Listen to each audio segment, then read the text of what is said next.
Alright, let's get started, shall we? So, once again, I've played a little bit between the streams here. I don't know how far I got. I think I went like a year, maybe 2 years forward, so not massive amounts. The reason why I stopped here and not a bit later, although I was just playing right before starting the stream, so I probably wouldn't have gotten much further than this, is because we found some aliens. And if we have a look at the intelligence, so this picture will, especially for the more experienced players, will tell quite a bit already. But of course, because we're role-playing a little bit, we don't really know yet what they are. But of course, we are a bit cautious about them. Let's just put it that way. Like we just found it. We just found their outpost really in here. And the system that we are currently in is Honshu. Well, that's probably not the final name. I'm basically just trying to explore a little bit of the jump points here to determine what would be the most fitting name for the systems. So most of them are basically unnamed right now. They don't look extremely friendly. You're not wrong. If we're going for meta knowledge a little bit, they are the precursors. But of course, we as the role playing the Empire, we don't know what they are yet, so we're not going to be attacking them yet. But of course, we're probably going to start building a bit more fleet, I reckon. Like, let's actually have a look. So how much do we have at the London Reserve? We got only... Ooh, right, we only got 3 ships there. Now, to be fair, we are kind of working on upgrading our fleet soon. Plus, I suppose we could build a few more ships, that's for sure. Like, we have the fuel now, so that's not really a problem. Let's go ahead and build 1 brig. I think we are going to be building them to the North Sea training, actually. So we'll build 1 brig, and actually we'll use components. I don't know if we have any components, to be fair, but if we do, we can speed up that a little bit, and then we'll build 2 spikes as well. Not to... Like, honestly, the spikes are not particularly good at combat, but it's gonna be ablative armor, really. And they can at least do a little bit damage, and they're quite cheap in all fairness. So that's not really a problem. But yeah, that's gonna be a little bit expansion of our fleet here, now that we found that out. And I think what I'm gonna do, I'm gonna turn the fleet around, because we don't know yet. There might be some defenses in there, and we don't know about how they are behaving towards us, so let's Honshu B3. I'm just gonna make sure to ban that body. There's probably gonna be some aliens somewhere around the outpost or somewhere in the system. But we're gonna stop that movement. Remove that, and maybe you can go to... actually, I suppose you can go there and do geological survey or something. Where is the C1 anyway? Oh, right, the jump point was right at the... Okay. Interesting. Okay, maybe we should go to D1 then.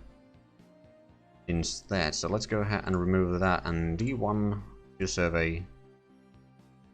Go. So that should be fine, I reckon. I doubt we'll go too close to the planet itself, but at least we know that there is something in there. Right, I suppose let's go ahead and take 1 hour increment just to make sure that there's nothing out of the ordinary happening. Okay, it doesn't look like there's going to be anything too different. And also, between the episodes, alright, enjoy your look.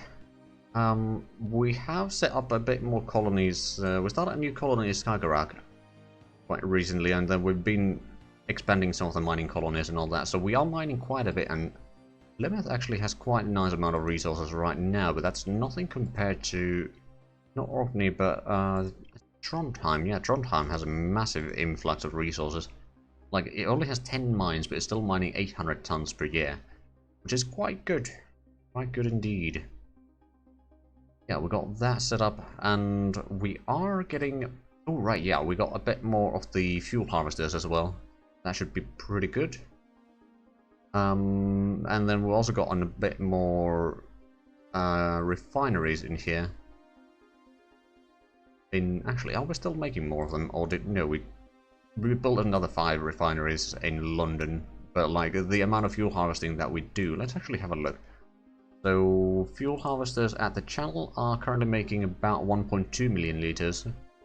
Oh, right, yeah, they are now 6 whalers. There's another 4 incoming, so there's probably going to be about 2 million liters per year. And then in the North Sea, we are making 3.9, which isn't too bad. Of course, the problem is that we have so many of these harvesters here that there's just not enough commanders for each one of them. Which, honestly, is fair enough. Like, we don't necessarily need commanders in all of them. There we go, we had a build cycle, so let's start going 5-day increments. Well, ooh. Oh, right, railgun launch velocity. Excellent. So our deck guns can technically fire further away once we design new ones, which is probably something that we do need to do today. Like, I have a feeling that the frigate should probably have at least a bit of deck guns to be able to defend themselves against, well, missiles. We are speaking with the actual terms, but, you know, defend in any case. Right, so we got, how many? 4 labs not doing anything. We got, suppose I could put them on the engine research. It's gonna make it be done in about a year. That would save us a lot of time. That would also allow us to get the engine techs underway sooner. Honestly, it's not a bad thing. You know what? Yeah, we'll do that.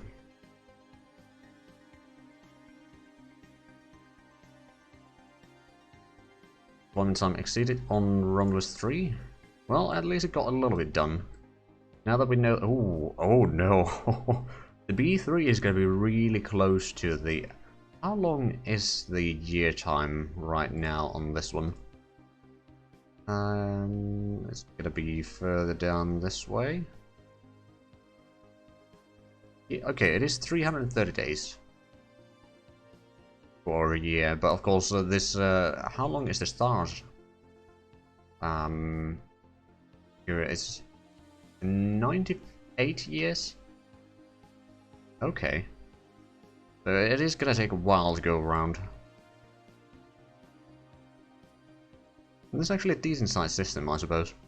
Right, so the primary doesn't have any planets in there, but this third star over here near the center does have a bit of asteroids and a few planets as well, interestingly enough.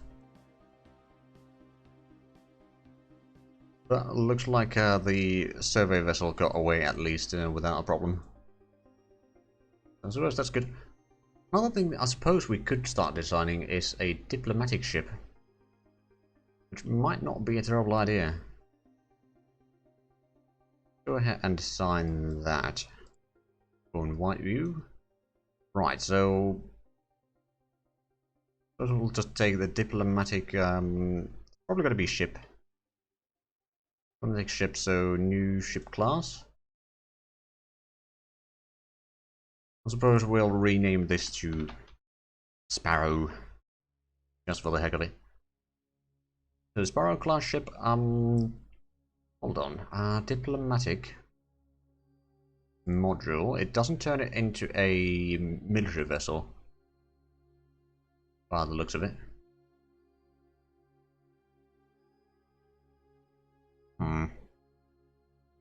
Right, actually that's probably fine. We'll put in some layers of armor nonetheless, and we'll put in the usual 12 months of deployment time. I know it's not really required, but I want to put it anyway. And I suppose we can use the commercial mass. How big do we want this to be, actually? I suppose we could go for 3 masts and... Now, to be fair, Diplo module doesn't... really need this many engines then. Like, I suppose having a decent bit of speed wouldn't be bad. And I think thermal sensors should probably be as good as they can be, not to mention we can obsolete some of these older ones. They're not really required anymore. So we'll put in fairly good thermal sensors there, and then active sensors we'll probably put in... Oh, right. It can spot... Oh, right, yeah, okay, so we can obsolete that one and this one. And what I suppose I could do is I could put in the Deck kind of spotted it. Not that it's gonna be. Oh wait, no, we can't put that in there, can we? No, it turns into a military vessel. Any of these turn it into a military vessel. Okay. Oh no, that's still commercial. Oh right, because the frigate one is larger, isn't it? That is 75 tons, so that's. Oh yeah, both of these are more than one. Okay. They're 1.5, aren't they? Yeah, whereas this is just one. Okay, well that makes sense then. Not something that I was supposed to be, but yeah, having a bit of active sensors, they're probably not a terrible idea, although having active sensors on is going to make them hate you a little bit, but you know, we can at least get kind of started. It's a massive range with just one fuel there. I suppose what I could do, and a bit of engineering there, we'll probably make this into 7.5 kiloton ship. So it's about the size of a brig. It does have a bit bigger mast though, but they're commercial mast. So, which honestly probably isn't that bad. It's still going to have a relatively good speed. Question is, do I need to have more range for it? Not really, do I? Like 65 billion kilometers is pretty good. Of course, that's not the final range yet.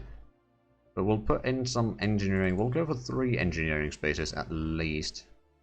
And then I suppose I could go for... You know what, we'll put in a bit more. For like 5. Oh, and the max repair is 300. Okay, so we'll need to put in some maintenance storage. Go quite high, actually.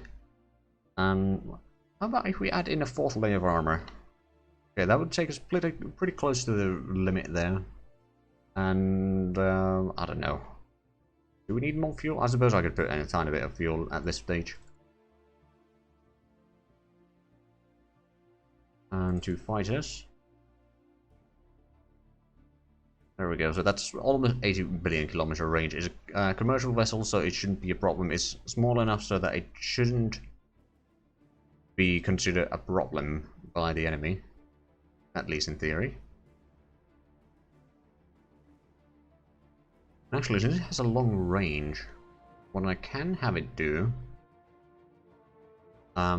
is, well, it's a potential issue. So it's, what, 1600 kilometers per second. That's a decent speed, I'd say. Now, we don't have the electromagnetic sensors. Mostly because I haven't figured out a nice, like, roleplay, lore reason to have a different kind of sensors than the, like, the crow's nest and, like, I suppose the deck cannon spotter. Well, the active sensors and thermal sensors. Like, the thermal sensor makes sense as, like, a spyglass type of ordeal, but... Oh, actually, that's something that we forgot. We need to have the power cabinet. We can put in a tiny fuel storage then. There we go, so it's still 78 billion kilometers range. Can go on for a long while. The question is, can we actually build that from the other area? Let's actually quickly save that. I don't think we can build it from the other shipyard. The Seatham shipyard. Nope. We could always retool it, I suppose. Question is, do we want to? Because the Rate 6 is currently our best fighting vessel, really. I mean, even then it's not really that impressive, to be fair. We'll see how it goes. I mean, first we'll build the brig, but then I suppose we could do, like, build 2 deploy ships or something like that. And send one of them into Honshu. And see how it goes. Oh, and Romulus 3 completed overhaul. So that would be Survey 5 by the looks of it. Not confusing numbering at all. I'm sure that it goes somewhere. Oh, it's going to Skagerrak, so it's probably going to go into... Hold on, wait. Oh, it might be going to Falklands. That is slightly closer. Yeah, I suppose that makes sense. Yeah, overhaul completed on the Survey 1, excellent. Luckily, you can automate the survey vessels fairly well. Oh, and we found a jump point in Falklands. Because we will need to rename this. Oh, interesting. There's the 3 layers of the survey locations in here. All have 1 over here. Like, it makes this circle look a bit weird, but yeah, that's by design, I suppose. or rather by accident, to be fair. We produced the terraforming installation in London. We don't need it there, but we should probably get that to Plymouth as soon as we have ships available. Speaking of ships, how much fuel do we have right now? We've got 14 million litres at London. Suppose what I could do is I could build another 5 haulers to the cargo fleet. Use components. So it should be relatively quick. That's going to be enough for basically one usual cargo ship, but it's still better than nothing. Not to mention that all of them have some armor at least, so it's going to be a bit harder to destroy them. Overhaul completed. Excellent. Another survey vessel can head out again. So how long until we get the new ships built, I wonder? Shipyard task. So the season is going to be done in January next year, and the spikes are going to be done at mid-November this year. We're currently at May, so we've still got a little bit of time. And the cargo ships are going to be done June next year. Okay then, that's not too bad. And there's only the Dolphins that we're not building right now. Then we've got the repair shipyard that should be fine right now. There's not really anything to repair, really. Not yet, anyway. I'm sure that there will be soon enough. We've produced the terraforming installation in Kristiansand. Are we building? No, I don't think we're building anything else there right now. Let's have a look at the options that we have. We've got decent-ish selection of resources there. I suppose we could build like another construction factory real quick. Should be done soon. How much are we getting? Ooh. Well, it's going to take about half a year, which it is going to take more than half a year, so we should be able to get the neutronium there. Not to mention, are we? No, we don't actually mine all that much neutronium here. So I have a feeling that the music... Okay, it is playing. It's a very quiet song there.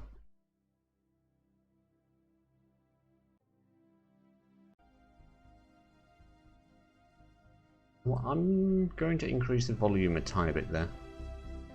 But not quite that much. Just to have a little bit of noise in the background. That's all.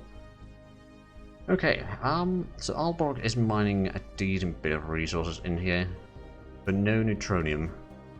There would be a tiny bit of neutronium on the moon here, and that's about it really, as far as we know. Well, I mean, I suppose there might be some asteroids or comets or something in there still, but it looks like neutronium is going to be a bit of a problem. I mean, there's massive quantity in Kristiansand, but it's just going to be pretty high effort to mine it all. That's the problem, really. That reminds me, Trondheim, how much are you mining now? Have you got you have got on another mine, so you're mining almost 900 tons per year. That's quite impressive. And he's mining all the resources in there, and oh wow. Yeah, the lowest quantity or accessibility in there is 0.3, and well, the max that can be is 1, so it's still fairly low, but it's certainly not the worst. And all the resources seem to be, at least with the current speed, going to last for hundreds of years. Of course, actually, uridium is going to be the first one to run out soon enough, I reckon. I wonder, is there any comets or something? Okay, that comet does have a bit of uridium, and I'm sure that there's some planets in here. That's a tiny bit of uridium. Ooh, actually, that one has a lot of corundium. The question is this a Venusian planet? No. By the looks of it. Quite warm. 86.9 degrees Celsius. You could call that a sauna. Although, well, it is a desert. Okay, well, that might explain a thing or two. I'm guessing there's not really water in there. There is a little bit of water. About 12% surface is water. Alright then. Bit of carbon dioxide. If we were to remove that, that would probably drop the temperatures quite a bit, which would make it a lot more livable. And then we'd have to increase the nitrogen there a little bit to make sure that the oxygen levels are below 30%. So that would make it breathable. And yeah, if we remove the carbon dioxide... Okay, so we can turn this into a somewhat livable planet without too many issues. And how we could be in 3.4 billion. population in here on the surface. That's actually not too bad. Okay, I think this is certainly something that we should start colonizing soon enough. Just to have another colony in there. Of course, the question is it... Well, Trondheim doesn't have a massive population cap, to be fair, but it can provide so much minerals. Like, it's insane. Not to mention the growth over there is pretty nice. Although, how long is that going to last? I suppose the civilian shipping is currently shipping as much infrastructure in there as they can. But that would probably solve an issue or two there. New Crown Force officer, okay. Diamonds, experience for commanders. Right, so it wasn't... Oh, and we have another lab. Is that... Oh, yeah, we produced the... Okay. Let's see, maintenance per facility, that wouldn't be too bad. Shipyard operation... That would be quite tempting as well. You know what, we will add a research lab there, just so that we can then retool our shipyards a bit cheaper and quicker. Which in the end would probably be quite useful. Yes, we'll start with that. So, facility, London, yeah, we need to build something else at London now.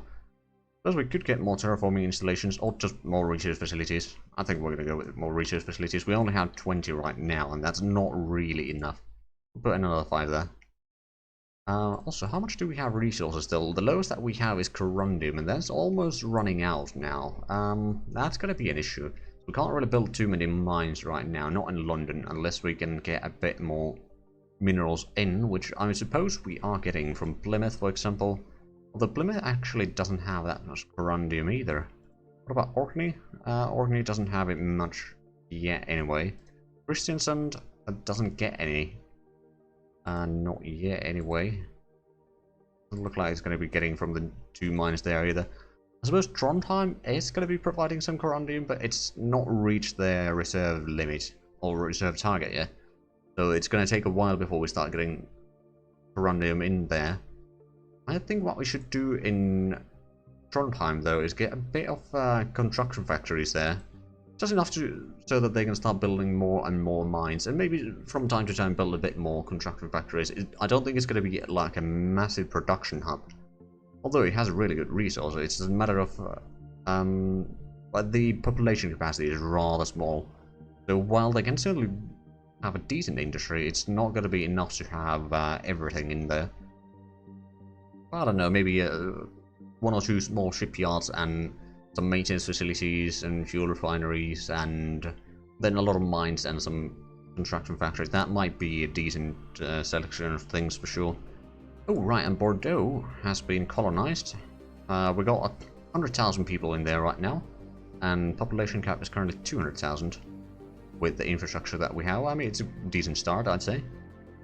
So if I remember... Oh, right, yeah, the selection of resources here isn't that great. We have done the survey there already. At one point have we done that, though? Oh no, I think that was done ages ago. Or rather, it didn't have the potential for extra resources there. Okay, well, at least we can, like... To be fair, that is over 400 million total resources. The problem of accessibility is quite terrible. It can mine some corundum, though, and uranium and neutronium. So over time, it can certainly... Oh, right. Did we get the... Yeah, we can fit in 32 billion in here. Yeah, that's actually quite a bit. And we don't have a lot of room for available workers yet. I mean, we could have 1 installation in here. I believe we are going to be bringing mass driver in here after we brought in 1 more infrastructure, or 10 more infrastructure, technically speaking. But 1 more drip with infrastructure in, and then that should be the mass driver, and then I think we should really start bringing in... Actually, no, we're mining in here, aren't we? We are. We're at pretty decent speed, but we can then transfer all the resources from here to Bordeaux. Which... Right, yeah, the colonization cost over here was quite bad. Was it because of the atmosphere? No, it doesn't have an atmosphere, so it's... Okay, yeah, it's minus 161 degrees Celsius. I suppose that's a bit cold. I probably wouldn't want to live there either. But we can certainly mine... Oh, gravitational survey completed in Falklands. Oh, there's only 1 jump point there as well. Interesting. That is very interesting. Because instead of going out... Oh, well, I suppose you're going to have to go... You know what? I'm going to remove that. I'm going to send you to North Sea.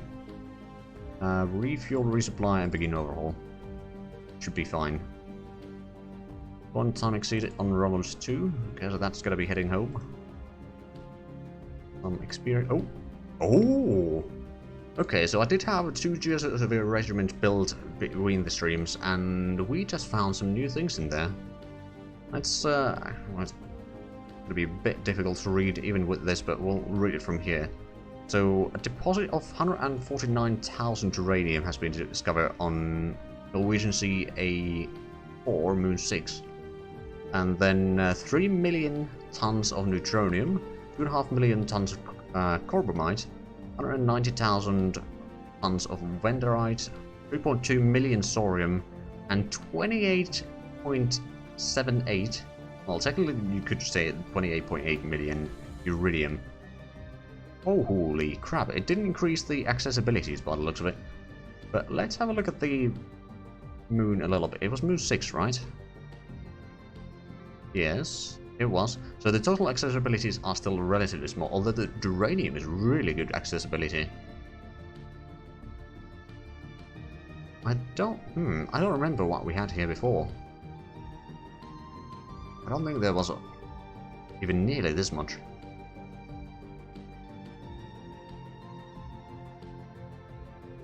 Damn. Well, we'll probably want to set up some mines here then. It doesn't produce corundium, galisite, or tritanium. Tritanium we don't care about, so that's not really a problem. Like, we do need a little bit along the way for certain buildings, but since we're not making missiles on this run, we don't really need it all that much. And, well, corundium, we got quite a bit mining in a few other places. For example, Trondheim, right? Well, that's about 250,000, a bit more than 250,000 in there. I believe there was some other places though. Let's have a quick look at the resource. So, corundium. The reason why corundium is so important is because it's being used for mining. So, to be able to mine, you kind of need to have some corundium. Let's have a look. So, corundium. Celtic Sea has one. Well, that's not really high accessibility. The highest accessibility that we have is currently on Cyprus. I mean, one that has massive quantities and pretty good accessibility. Cyprus A4, interesting. That has all the resources in there. It has pretty darn good accessibility, but the colony cost is 37.7, so that's probably a Venusian planet, I would assume.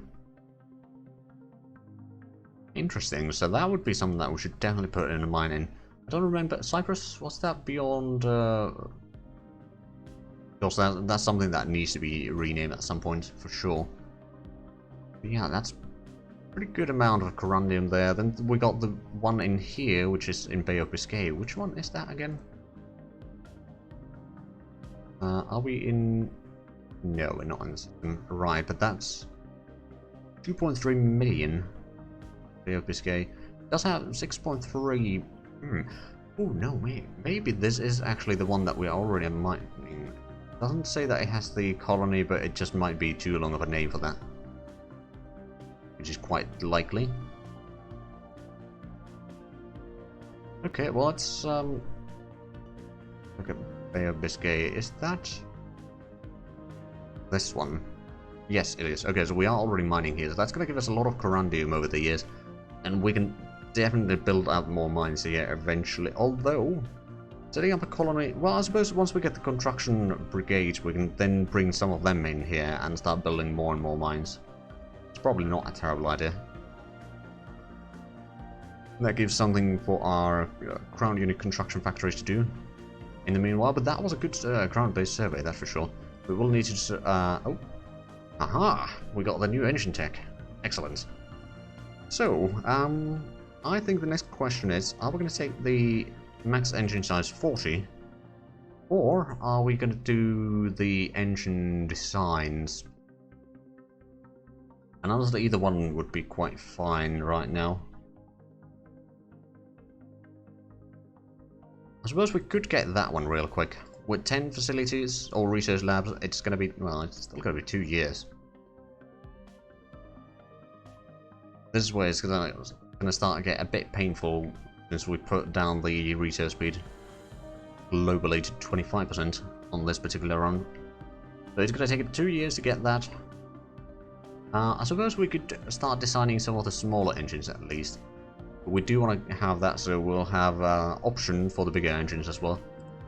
Right, well, let's go ahead and go on engines then. We'll actually get that to the site real quick.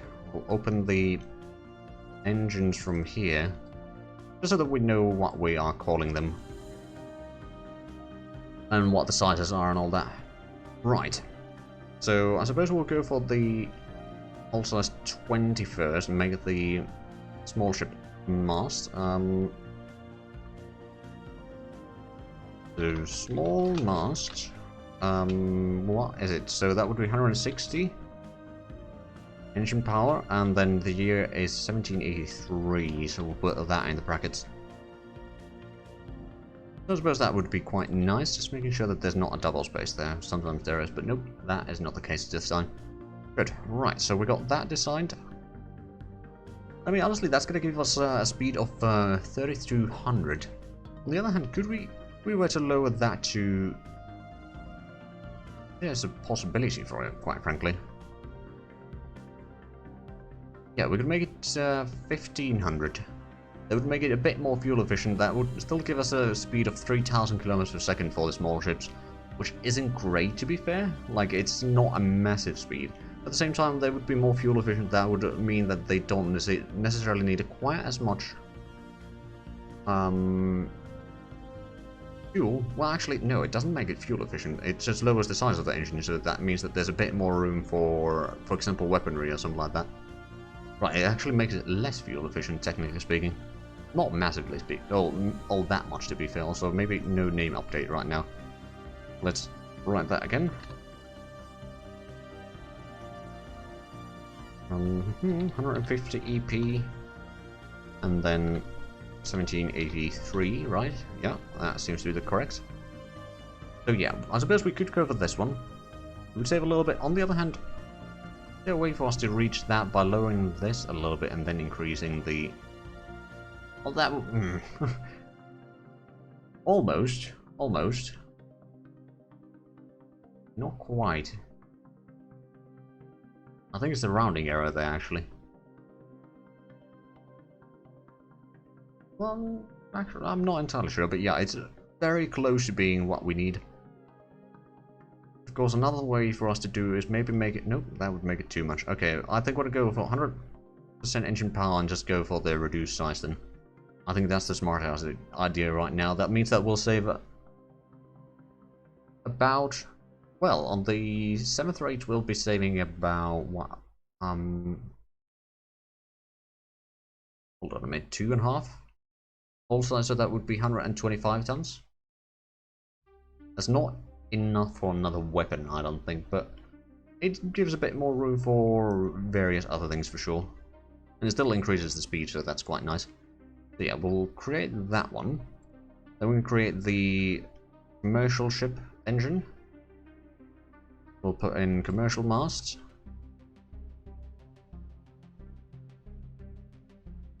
And how much is that? That's 100. Which is actually quite a nice number, to be fair.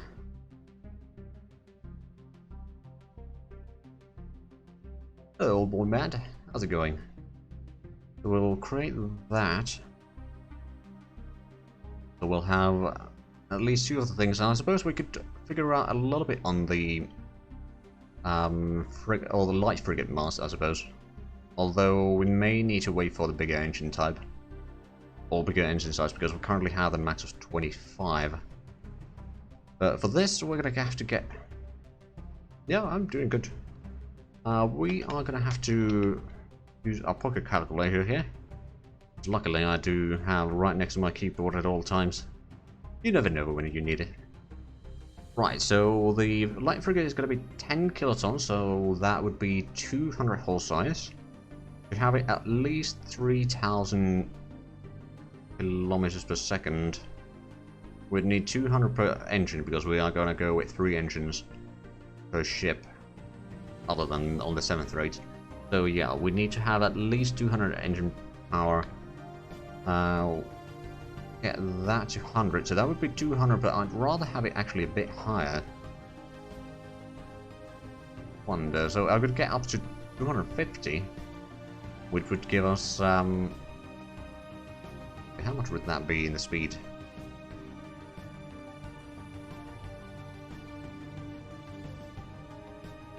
Hold on.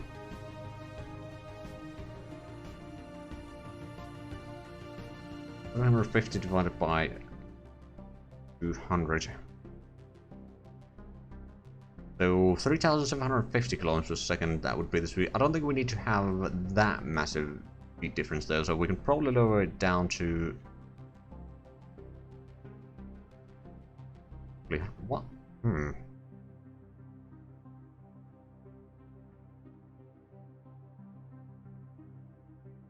Right, so if we want to have, say, 3,500 kilometers per second... I'm just trying to think this, this number's in my head, but I need to... I'm gonna need a second here.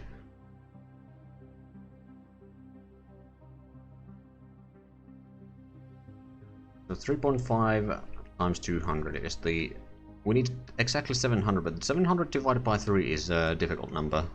We can't quite get that. We can either go a bit over or a bit below that. If we go for 120%, that would give us the higher speed. Or, let's say we have the show next tech upgrade and we go back to the nuclear pulse engine. We will have that as there, and if we go for just bigger engine instead, what can we get?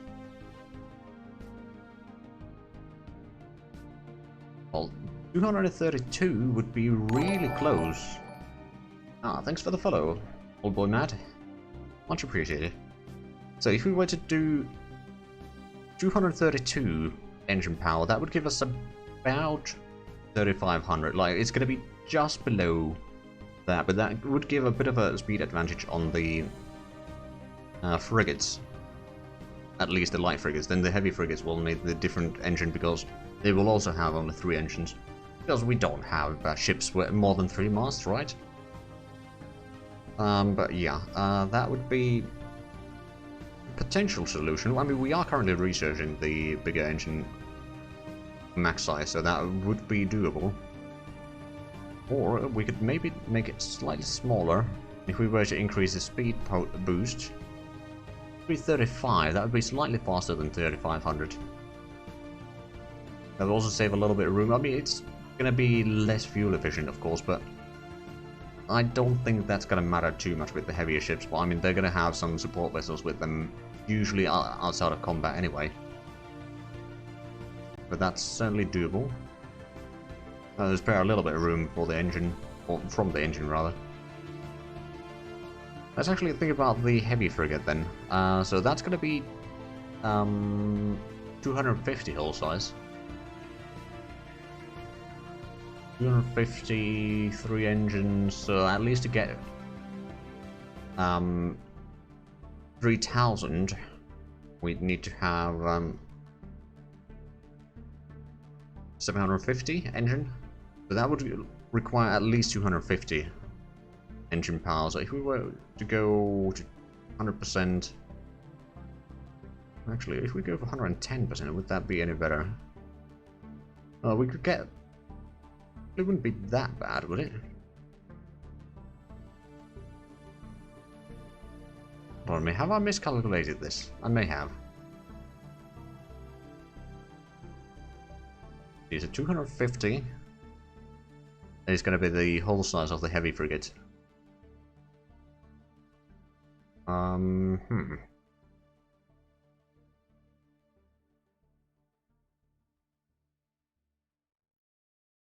Let's see, if we want to have at least 3,500 kilometers per second, 150, so we need to have at least almost 900, or 875 technically speaking, total engine power. That divided by 3 would be about 290. So we are going to need to have a bit bigger engine. Like, that would get pretty close to the 3,500. That would mean that the light frigate would be slightly faster, And the heavy frigate would be a bit slower, but both would still be faster than the 7th or 6th rates. But they would be kind of actual combat ships, where the 7th and 6th rates are, so the sloops and brigs are, well, not quite that combat. Like, it's more like a vessels and patrol and guarding the force, and so to speak. But not really combat vessels. But something like this would technically work as the engine for the heavy frigates, and then for the ships of the line we're going to have even bigger engines, but that's something that we don't necessarily go to right now. I think today's agenda is going to be the frigates, but yeah, we'll probably return to this once we have the engine size research done. Speaking of which, we did start working on that, good. Just had to make sure. Right, so we've got a team already surveying there, good. Where's the... well, I suppose the other one is not ready to be transported yet. Oh, I mean, technically it is, but the transport is not ready to be transporting. Rather, that's something that we need to wait for. Although, I wonder, can we make a troop transport? We can make a troop transport here. Okay, well, let's put that into the cargo fleet. Use components in case we have any. I don't think we have any, to be fair. No, we got the survey stuff, and we do have some cannons, but that's about it. Haven't really been building that many ship components. So we're going to run out of the production of mines soon, but the problem is that we don't have a lot of corundum here anymore, so I don't think we should be producing more of them. I suppose one thing that we should do, or could do, is more infrastructure. Let's just put in another 1,000 there at 20%, so once the mines are completed we can start on those. And then maybe a little bit of financial centers or something. Just to make sure that we get the money incoming once again. I mean, we've got plenty of workers available in London, that's for sure. Ah, there we go, we got the spikes. They are now in the training fleet, excellent. Quickly gonna check that everything's over there fine, it should be.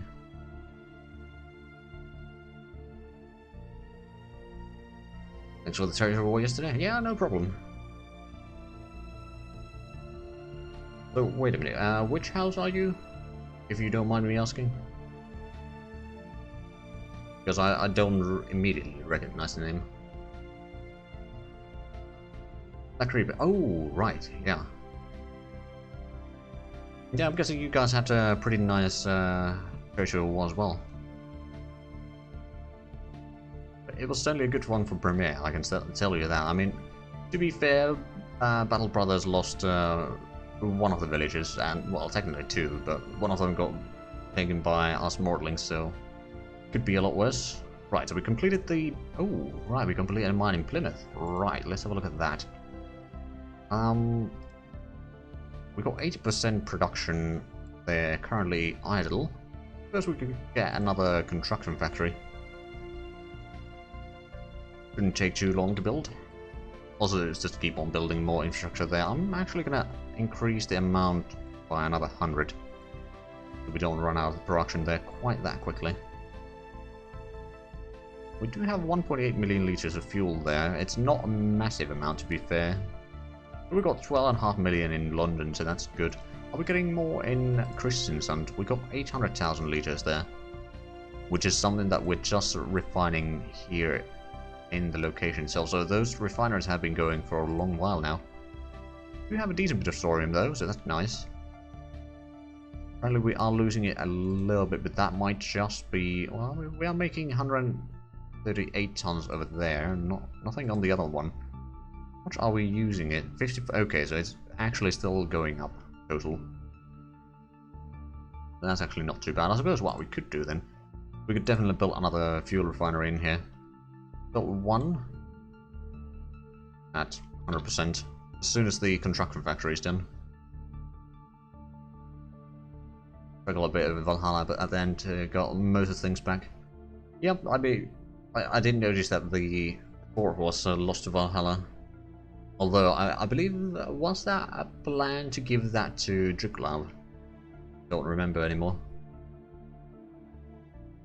But yeah, we had some Valhalla guys get over to the Kupperdorf or Kupperdorf.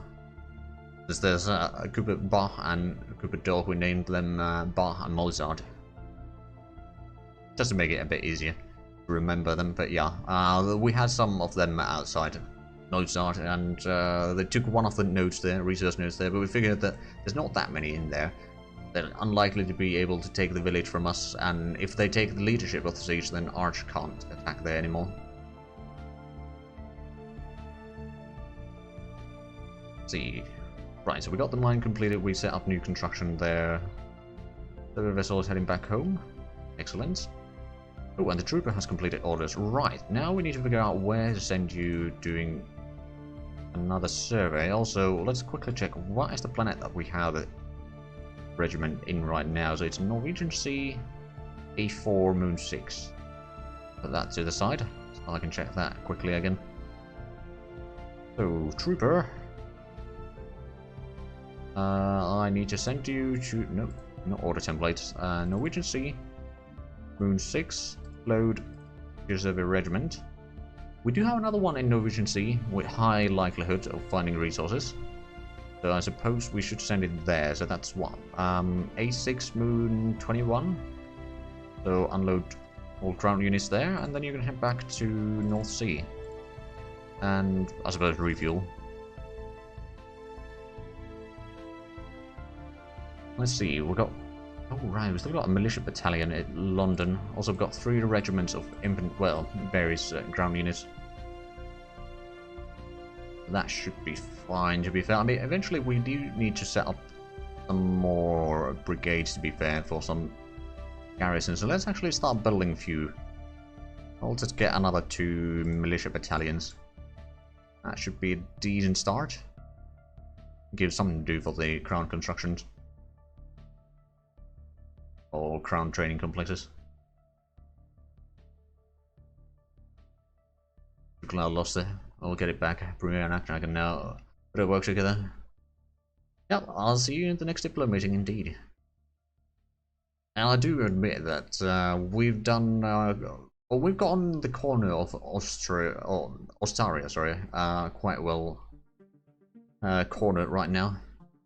I'm very much intended. But yeah, I'll see you in the Diplo meeting. Overhaul completed. Excellent. Commander health.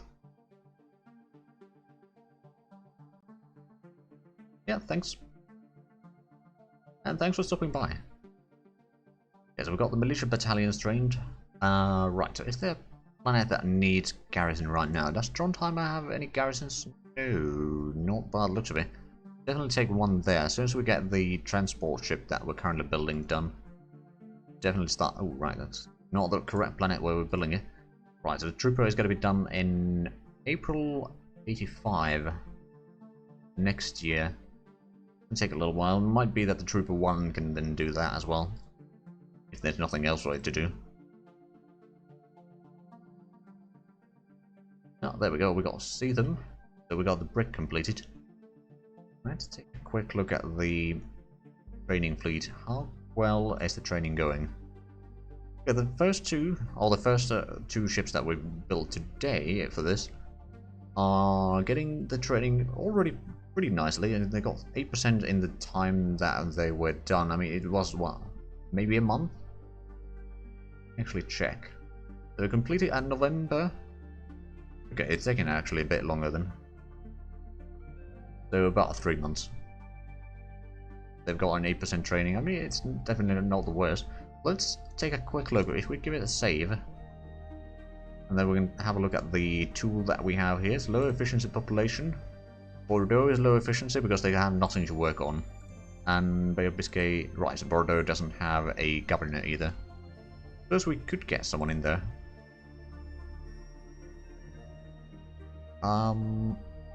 Governor. Excellent. So population growth, let's put in production and mining. Automated assignment. Okay, 30% population growth, that should be quite handy.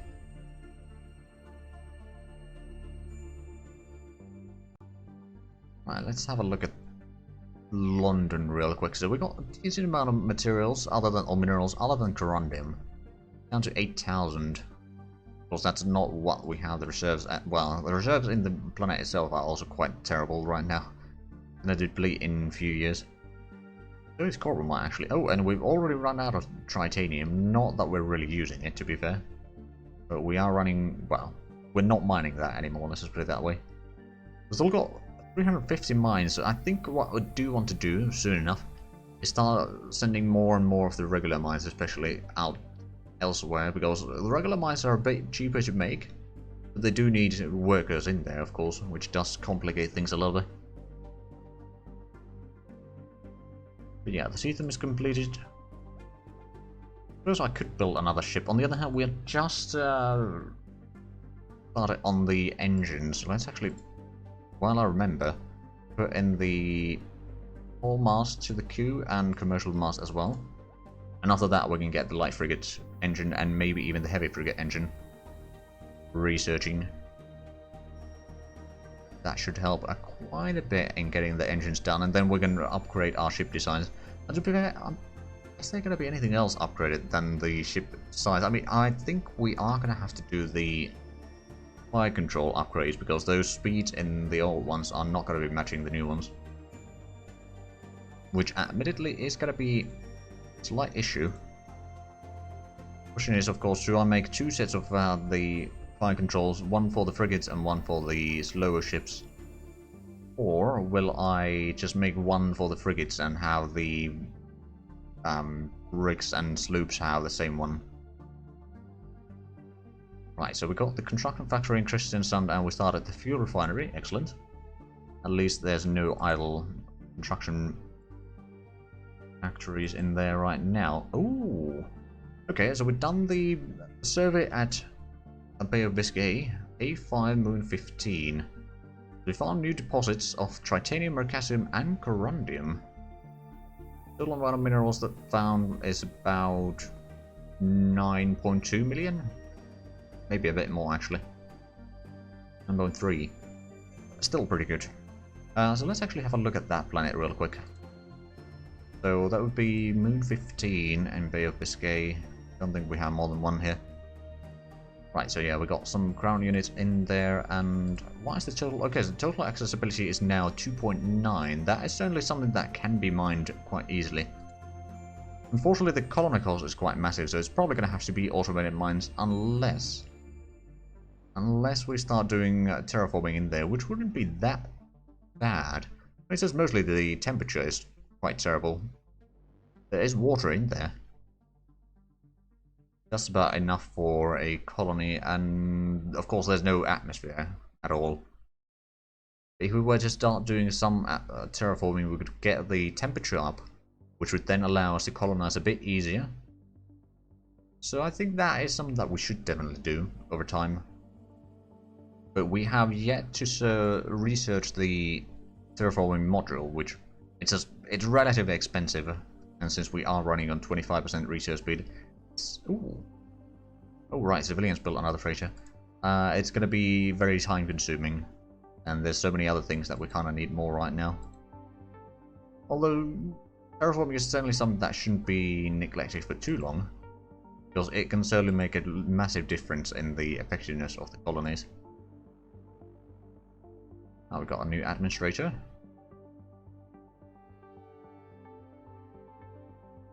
Oh, and deployment time exceeded on another survey vessel, of course. Overhaul completed on Romulus 1, okay. And another, oh, it's the spikes that got, okay. Training fleet, let's put you on the London Reserve. Go under there so you can do your overhaul there real quick. And get the deployment time down at least. France are a bit down, but that's fine. I mean, they do have the deployment time of 12 months, which I think it's actually fairly decent since the speeds of the ships aren't that great. It's a fairly decent amount of time to go out and about. Oh, and there we go. We got the new cargo fleet. Let's go ahead and take... Oh, right. We've still got one whaler out there. Right, but over here, we'll just take these. Detach. Cargo fleet 4. Excellent. Put it under logistics.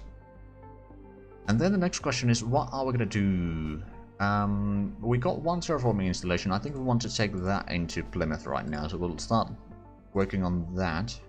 Go there, go to... Well, actually, please just find the channel there, and then Plymouth. Unload all installations, North Sea. Suppose we can refuel. It's not really that big of a deal. Like, we're not going to run out of fuel on this. Read that 4 times, so it's going to take about 600 days. Not very fast, but at least we'll have it done. Right, and seems to be going mostly okay. I wonder, do we have any at Honshu right now? Not by the looks of it. Not by the looks of it. Is there... Oh, right, there's a star orbiting there, but there's no Lagrange point in this system. On the other hand, the system isn't that massive. Like, it's... Well, actually, everything to survey, at least in terms of planets, is on the eastern half of the system right now, which is quite handy for us. But that's not going to be the case for all that long. Of course, there's still the jump points that we need to survey. So it's not going to be quite that simple. Oh, we constructed a construction factory in Plymouth. Right, let's see what should we build there next. Also, the population over there is 25 million already. Have I said it so that... Yeah, it's not a destination for colonists anymore. How much do we have workers there? Oh, wow. Almost 9 million. Yeah, you could say that there's a bit of an unemployment problem here right now.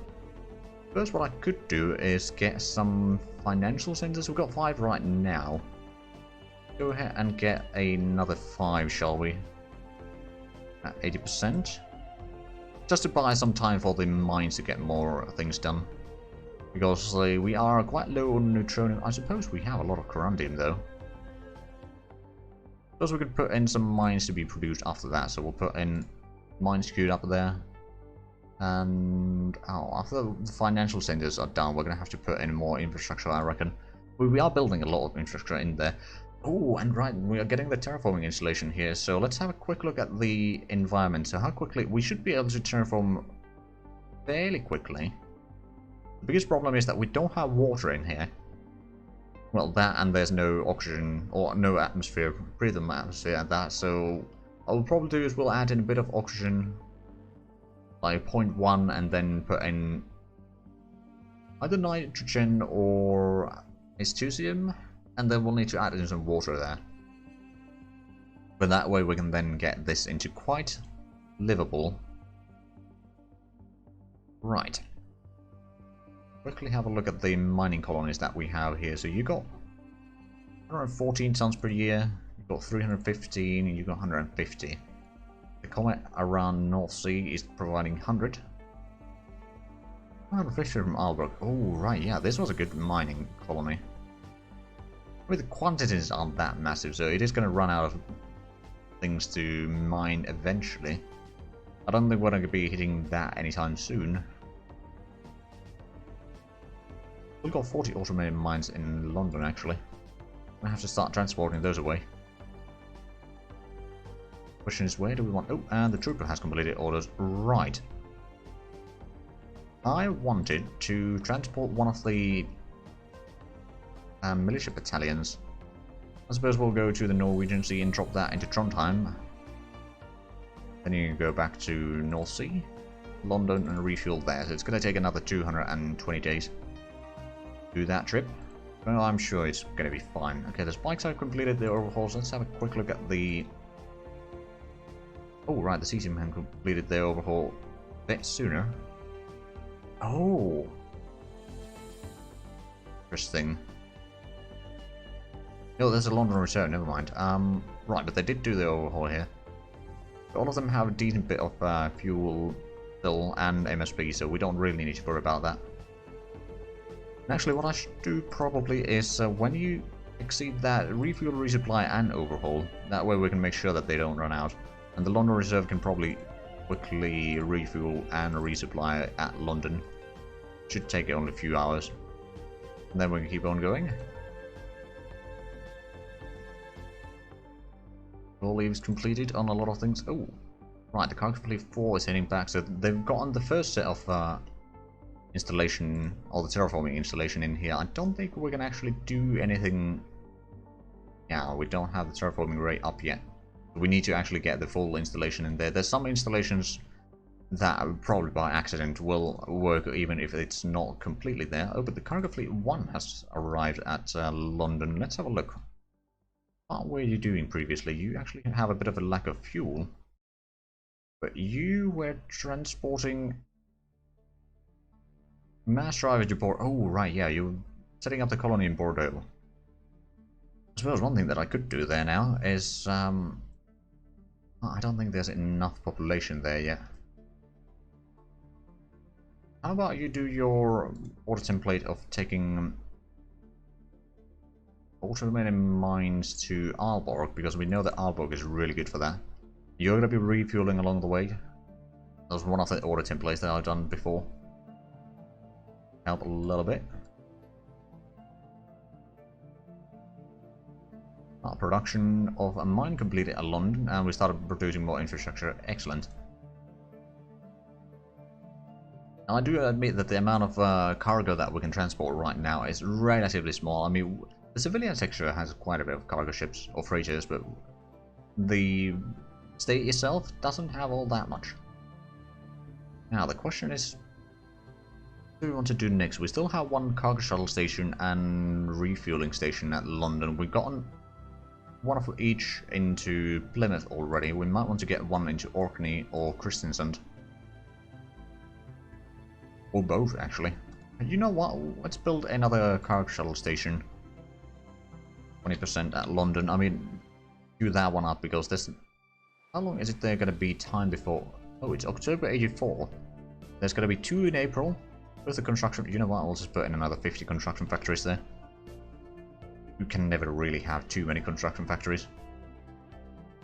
And that's going to give us a bit of extra speed. And then... construction speed, of course. Then... Oh, maintenance facility is going to be completed at January. How many do we have right now? We've got 95. Not actually making maintenance... Oh, we are actually producing maintenance supplies. Okay, well that might explain a little bit of the money lost then. Yeah, it probably is. Well, it doesn't say that it's that massive, but it's probably the tax on colonies and trade goods is just fluctuating quite a bit there. And all the exports and that sort of stuff. Alright then. Overhaul completed on... Oh, Romulus. Oh, right, yeah, no. That's one of the survey vessels. And gravitational survey completed in Guernsey. I'm pretty sure that that's not how you pronounce it, but I pronounce it that way anyway. Oh, right, that's... This is the one that's connected to Skagerrak, so this could easily be named Kattegat then. Just making sure that... Well, so could the Falklands, to be fair. I'll need to survey a bit of both to make sure that we know where they go to. They're going to be exiting there. Hold on. Just survey that. There's some geological surveys there still, but how about you? You're a bit low in fuel. But remove all, go to the unexplored. I just wanted to make sure that we can have systems to survey in the meanwhile. And we complete the fuel refinery at Kristiansand. Let's have a look at what sort of resources we have there to work with right now. Not enough neutronium to build another... Okay, what about the terraforming? That would require duranium and boronite, but that is something that we could certainly build. It's just going to be a bit of time consuming. Like, it would take about 2 years. We can't get another construction factory yet. We don't have the resources for mines because we don't have any corundum in here. What about tracking station? No, we don't have uridium for that. We don't have Vendra or Corbomite. Oh man, actually the resources that we have here are finally poor. I mean, we could always get some more fuel refineries, I suppose. Get another 2 of those. Buys a little bit more time. I'll also get a bit more fuel in here as soon as we get the fuel transfer system or refuel system or station in here. That's gonna allow us to then refuel in here rather than go all the way back to London, which will cut down some of the travel time. That is for sure. Oh. Guernsey has a... Okay, has a potential for extra resources, but the current resource is only duranium. Granted, that's 4 million, but the accessibility is 0.1. So the total amount of resources that we'd get per year with one mine on that planet is just 1.2 tons. It's quite terrible. Hey, Yushu. Okay, this seems quite... Oh wow. Oh wow, this is a massive system. At least the outermost planets are quite far away, but if we zoom in a little bit, then we have a look at the information. Oh. Okay, there's just one planet with massive oxygen. Okay, it's more than twice the allowed amount of oxygen, but that might well be a alien home planet, quite frankly. Honestly, I wouldn't be surprised because the total percentage level is still in the safe. It's just too high total levels for humans, but it could be an alien planet. And then what else do we have here? There are, oh wow, there's a lot of gas giants by the looks of it. Because there's 103 moons total. Oh yeah, Super Jovian. Okay, at the outer system there is a lot of dwarf planets. Starting from about 10 billion kilometers away, and then just increasing and increasing. Okay, yeah, those are going to be a bit hard to survey. But I think we want to survey the A2 first. Although, is that going to be far away? I mean, you probably don't have the fuel to get there, do you? Only 10% before you need to turn back, so yeah, that is going to be a problem. Remove all of that, and Kyushu A2... Geological survey, 14 days. Is that gonna be 3 billion? It might just be enough to survey it. We'll see. How long is it gonna take? 14 days? Promotions, officers, promote. Ooh. We started surveying. There's no one in there. At least we don't see anyone in there. So maybe just have a massive amount of resource. I mean, okay, this is a bit of an age. Also, oh, actually, it might have a ruin. That would actually make sense. That is definitely something that could be colonized. The gravity is just about within, some that we can have. And the biggest problem there with the colonization is just the too much oxygen. Temperature is also a bit high, but if we start lowering the amount of oxygen there, then that's not really a problem, other than the fact that it's quite large.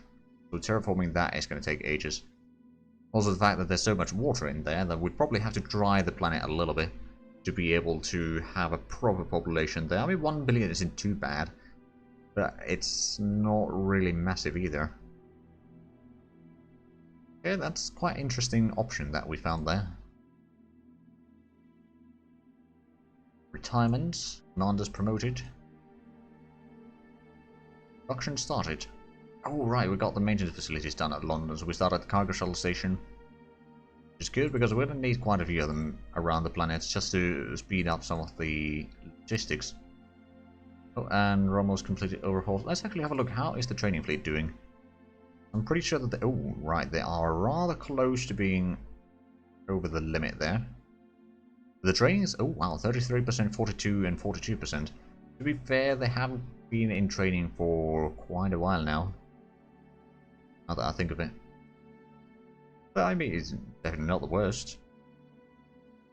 Having a bit more ships trained is going to be quite good in the long run. Okay, some more minerals in Guernsey, and... oh, okay, that's a little bit better than the previous one. Still not great. Like, the quantities aren't bad. The qualities, on the other hand, are quite horrendous. Okay, I suppose the neutronium isn't that bad. 0.7 accessibility is quite reasonable. And corundium, I mean, ooh, that is corundium though, but it's still only 0.1, even though it is 7 million. Nope, deployment time exceeded on the training fleet. Right, let's track you into the North Sea Navy. There we go. Okay. So far so good. We haven't sent anyone into... ooh, right. That reminds me. We should probably retool the shipyard for the bricks right now, just to quickly get the Sparrows built. The activity that's going to be completed by the end of the year, well actually for Christmas. Very good. Oh, and that one's heading back home. We did get another survey vessel in here. That's good. Ooh, and we got the trooper completed. Excellent. Let's actually just rename this into Trooper 1, and the other one can be Trooper 2. Just to simplify the name a little bit. So that's going to be detached. Put you into the logistics. And then rename... It doesn't need to have the year of the ship's design there. So we've got Trooper 2 and Trooper 1. Both of which have been upgraded. Okay, good. So they have the higher speed at least, and slightly better fuel efficiency. Not massive, mind you, but it is still better than nothing. Oh, hold on a minute. We just completed the naval shipyard complex at London. Right, so I suppose that one... I'm going to start increasing this into the heavy frigates. And the other one can be made into 10 kilotons for the light frigate. Right, that should be fine. Oh, but we still need to put in something for the production queue, don't we? We're still building a lot of infrastructure. Got the cargo cell station underway, we got some contracted factories and research facilities.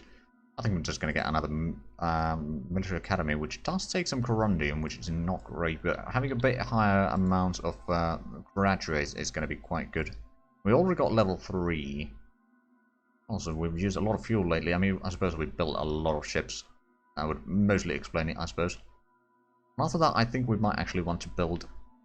First things first, shipyard fleet should be where we build the stations. We'll build another few whalers. We'll build 10, I think.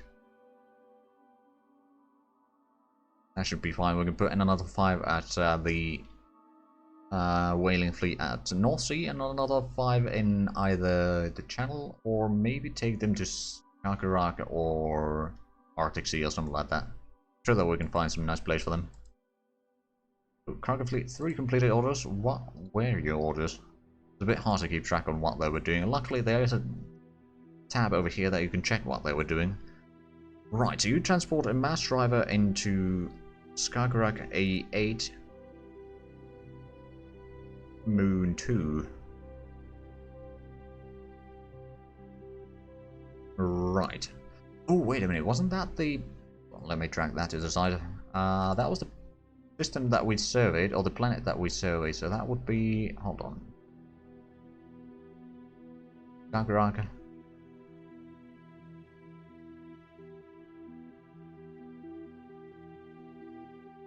Two? Was it this one?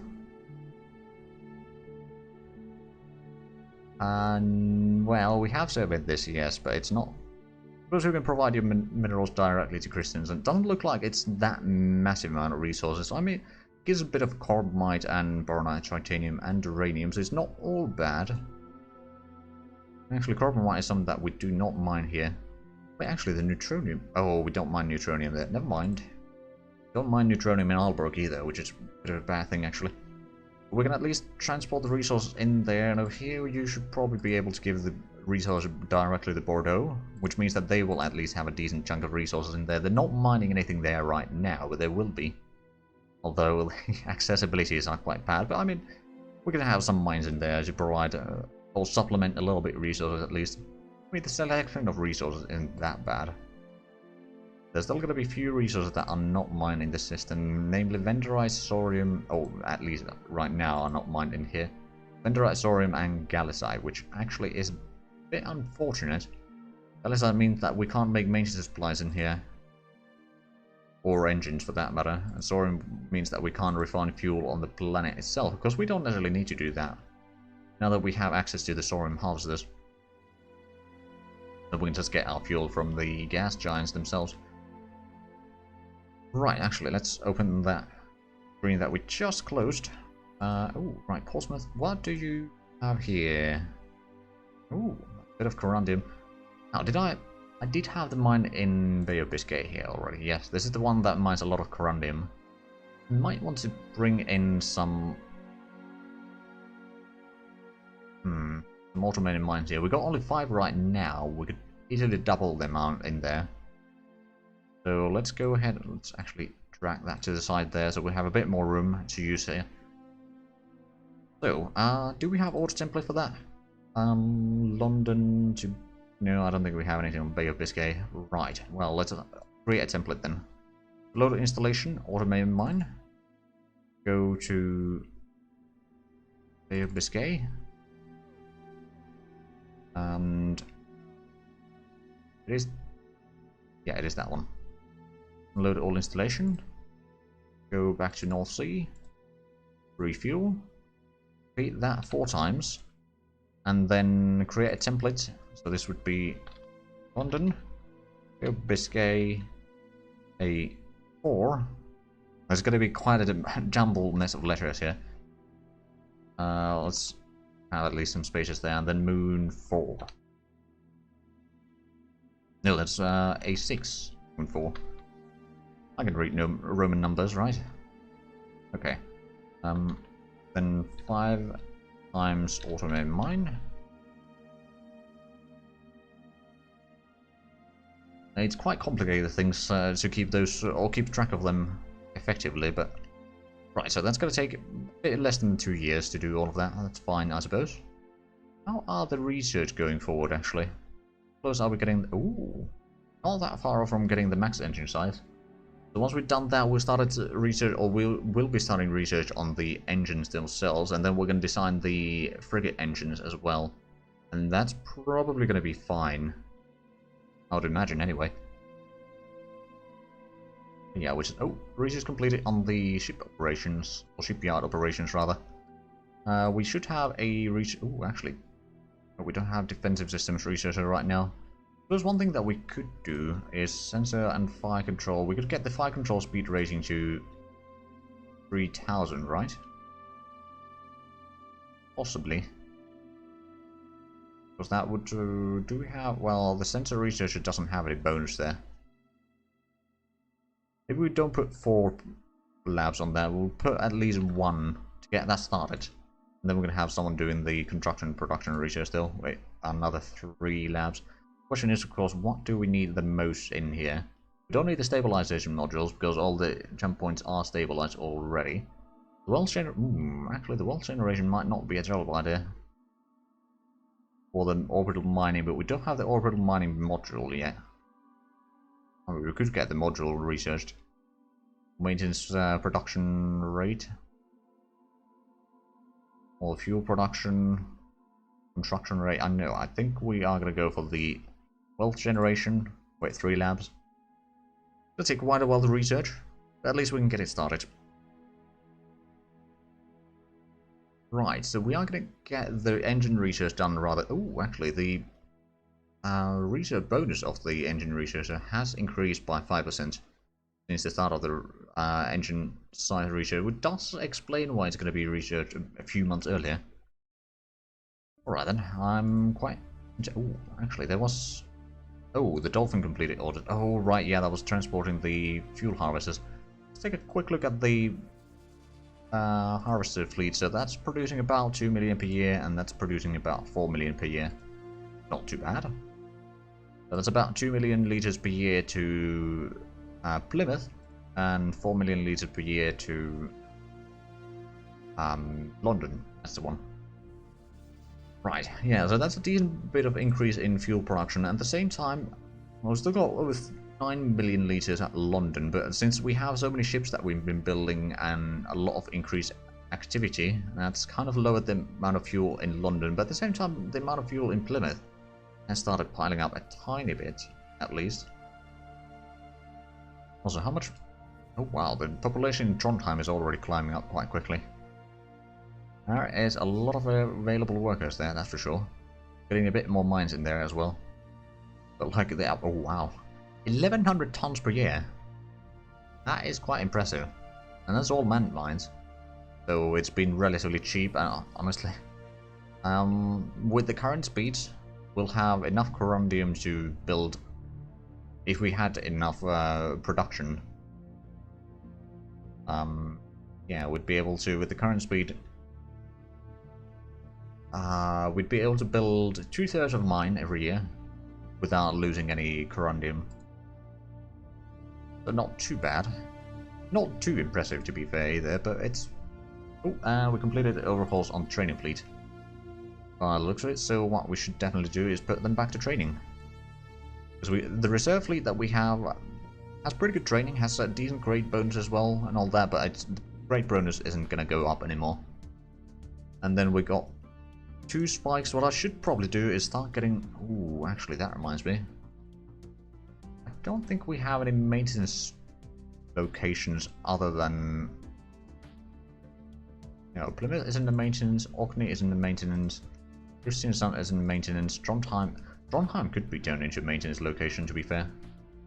It is going to require a bit more maintenance facilities. We don't have the production capabilities there yet, so we need to vary in some construction factories. That's a relatively easy job to do, quite frankly.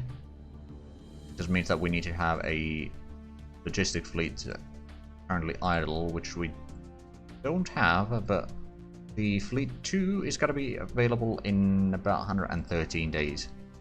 It's actually done all... Oh no, actually, it's carrying 1 more mine into Trondheim because the devil. New minerals in Honshu. Oh, Honshu, right. This is the system where we found the aliens. Oh, we haven't found any sign of them other than on that planet. We know that they have a tiny outpost in there. But speaking of the... Right, how is the shipyard modification going? It's going to be done in December still. Okay. It did speed up a tiny bit, to be fair. Right, so that's going to the survey location there. How many... Oh, we've got 3 ships here. It's probably just a matter of time before we may or may not encounter some enemy ships here. Of course, our ships are fairly small, so I reckon they are going to be relatively small, or relatively difficult to spot. Because we don't have electromagnetic sensors, so we don't know if they're scanning us or not. Which, frankly, may be a problem.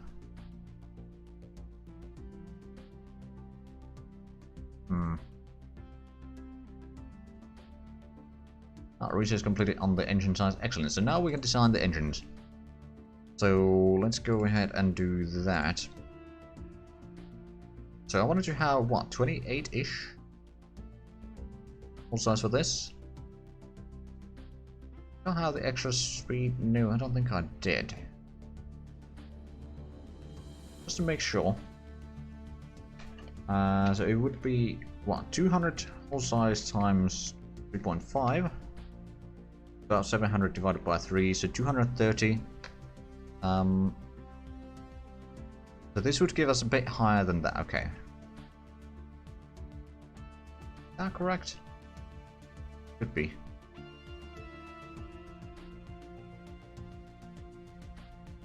Yeah, that would be about 35. Oh, wait, no. Wait, would that... Hold on, let me try that calculation again. So we have 200 hull size ship. And that times 3.5, so yeah, that's 700, that divided by 3 engines.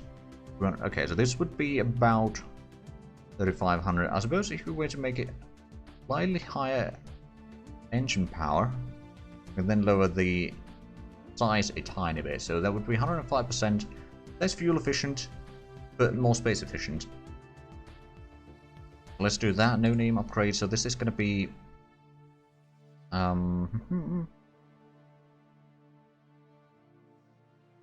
light frigate mast, and that is what 235 EP, and then it is the year 1785. We'll create that one. It's going to take a fair bit of development. We got that one, and then for the bigger engine, think about that one. So it's going to be what, 250 times 3.5. So it needs to be 800 and something total. So 875 total at least, or somewhere around there. So divided by 3, so that's 290 engine. 90. Hold on. If we go for 100% efficiency, would have to be about 37 hull size. If we go for, let's say, 10% efficiency. Okay, if we go for 33 hull size engine, that should be fine, I reckon. This would be heavy frigate mast. And of course the EP is going to be 290 then. Great, that one. Now of course the heavy frigates are going to require a bit heavier weaponry as well, which we have not unlocked yet, have we? Actually take a quick look. Plasma carronade. No, we only got the first two unlocked. Yeah, we'll probably want to unlock the bigger ones sooner rather than later then. Okay, well, we got that one done.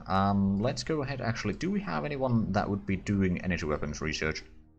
Not right now. We can always just switch one of the researchers over to that, I suppose.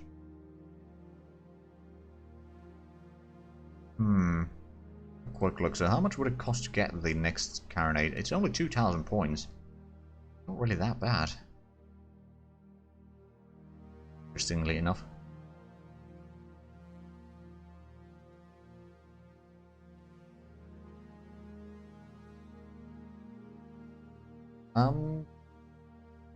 I mean, it would probably make most sense to convert some of the better ones, but at the same time, like, I kind of hate when you switch classification. It reduces to 1/4, and then it's uneven numbers there, are not divided by 5. So what I might do is just switch the Cane Brooks into energy weapons. Let's actually have a look. Cane Brooks, how old are you? 42. How about if we take the young... Oh. That's almost the youngest one there then. Okay. You got a good health. Let's change your field to energy weapons then. Sure that you can at least accumulate a little bit back there. Oh, a little bit of that back. I'm gonna reduce the amount of research labs at the engines by 2, just so that we can get the carronade research underway. So it's 120 points per year. That's still going to take a long ass while to get. But then that's going to unlock us the 12-pounder cannons, which is going to be quite an improvement. They do quite a bit of damage per salvo, and they have a decent bit more range than the 9-pounders or 6-pounders that we have currently. It's going to be quite good improvement there. Of course, the real name is just 25cm carronade, but a bit of roleplay here. I'm sure that that's allowed. Right, anything else that we needed to do right now? Probably not, although I'll just quickly check the production. We still have some things queued up, so that's nice. Actually, let's give it a save, and then we'll have a look at the Electron, see what it wants to tell us. There's one ship with low morale, because it's over... Oh right, and Bordeaux still doesn't have anything to do. Well, I'm sure that that can be fixed eventually. I mean, I suppose, look at Bordeaux, so we've got enough workers for 3 installations. 3 regular-sized installations, anyway.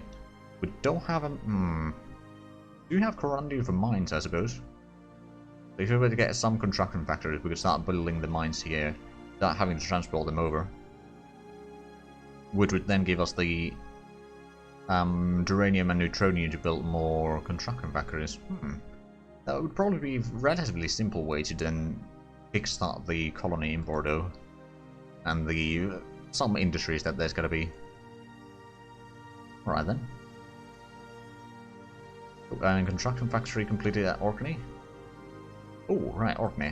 What do we want to build then next then? We've got 15 million population there, that's not bad. We do have uranium and mercasium there, so we could technically start building some infrastructure. And let's put in, I don't know, start with 250 at 20%. And then let's have a look. Construction factories, we could easily build another 5. Let's do that. And that's going to be at 80%. So it's going to take some time, but at least it's going to increase the production rate in there. And I don't suppose we do want to do some terraforming in here at some point, but we haven't started that yet. Plymouth doesn't have the terraforming rate yet. It has most of the installation already in there, but then we can start doing a bit of terraforming in there already. Kristiansand, we have started doing the terraforming. It has a little bit Astucium there already, so that does increase the surface temperature a little bit, which does make the colony cost Oh, it's 2.669 right now. It used to be at least 2.67 something, like 674 last stream. So it has certainly improved. Not quickly, mind you, but it has improved. Problem that I do see incoming is that fuel reserves have dropped quite drastically. Of course, that's probably mostly explained by the extra freighters, or the cargo ships that we built. Diamonds. Wait a minute, orders complete on the cargo fleet too, I see. Right. What were you doing? You were unloading stuff into Trondheim. How about you take some construction factories? Load installation. Construction factories go to the Bay of Biscay. Unload all installations there. Go back to North Sea, London, refuel. Create that another 4 times, so that's a total of 5 strips there. And I suppose we could create a template to Lon or 5 times CF. That should work. Hopefully I'll remember that. Right, but we got that, so we can get a bit of construction factories there. We should have the resources to get the mines underway, and eventually we'll set up some... actually, what we might want to do is get another mineral shipping, because we got 1 ship currently that is going around most of the colonies that we have resources piling up in. But there is kind of a limit on how much it can do alone, so we could get another ship to this fleet, which would mean that we'd be able to transport a bit more.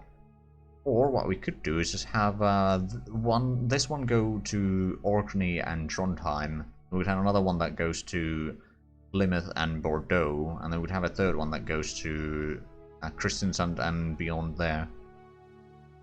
We'll need to see how things turn out, or what sort of colonies are we going to do beyond that region. Oh, Kyushu. Oh, they. Oh, right. We built another research lab. Okay. I think we might want to put that into the Coronet research, actually. Although there's no research bonus on the researcher there yet, which is actually. You know what? We're going to take that one away. We'll put that into the construction equipment. Because once we get the construction brigade underway, then that's going to be really good. Well, it gives a lot more flexibility on starting up colonies. Well, deployment time exceeded on the training fleet. Let's pull that. Oh, trainings are already around 60%. Right, we'll pull you back to the North Sea Navy. Over there, so you can do your refuel and resupply and overhaul without problems. That should help a little bit. I mean, as soon as... Oh, right, yeah. Then build another colony ship. Be unmodified. There we go. We can start building the Sparrows. And I think we want to build at least one immediately. The shipyards. This would be... So ship Sparrow. It's gonna be taking quite a bit of time, actually. Although it's not that much more expensive than the Steethams are. But yeah, we'll just build one. Right, no, actually no, we'll build 2. Put you in shipyard fleet, I suppose. Great task. I don't think there's any components that we can put in there that we have built already to speed it up. Let's go with what we have right now. But yeah, it's going to take a while. What? Oh, that's actually the only ship that we're currently building. At the same time, the fuel reserves aren't that high yet, which is kind of a problem. At least we're going to get the oh, we found another jump point over here. Unsure, which we do know that there is the alien colony in here, or the outpost in there, but we still don't know much about the aliens, not in game anyway. Like in terms of meta, we of course know what they are. The High Command of the British Empire does not. Right, so the cargo fleet has completed their orders. What were your orders again? Unloaded oh right, you got the terraforming installation in the London. You know what, let's go ahead and start loading up the refueling station. You need to take that to Kristiansand. Load all installations. Go back to the North Sea. Refuel at London and repeat that another 9 times. That's going to take 1600 days. Okay, you're going to be busy for a while. But that's then going to allow us to refuel at Christensen as well, which is quite handy. Especially in the long run. Oh, we got a new administrator who has 12%, oh, not 12, 20% population growth. And 10% mining. Oh. Now that might be quite handy in some mining colonies. Oh, and civilians scrap one of the colony ships because they build a newer design. Fair enough, I suppose. And one of our survey vessels is heading back home to do an overhaul. And the trading fleet has completed overhauls. We have a quick look. So we are still getting some trading even under the North Sea Navy, but of course I'm pretty sure that in the training fleet we are going to get a little bit faster. All the bonuses up, but all things considered, we only have 6 military vessels right now, plus the survey vessels technically can fight, but they're not really meant for it. Like, they got 1 set of cannons, so it's basically 4 guns each. So despite us having 6 survey vessels, that's only 24 guns total. If we think about like historical.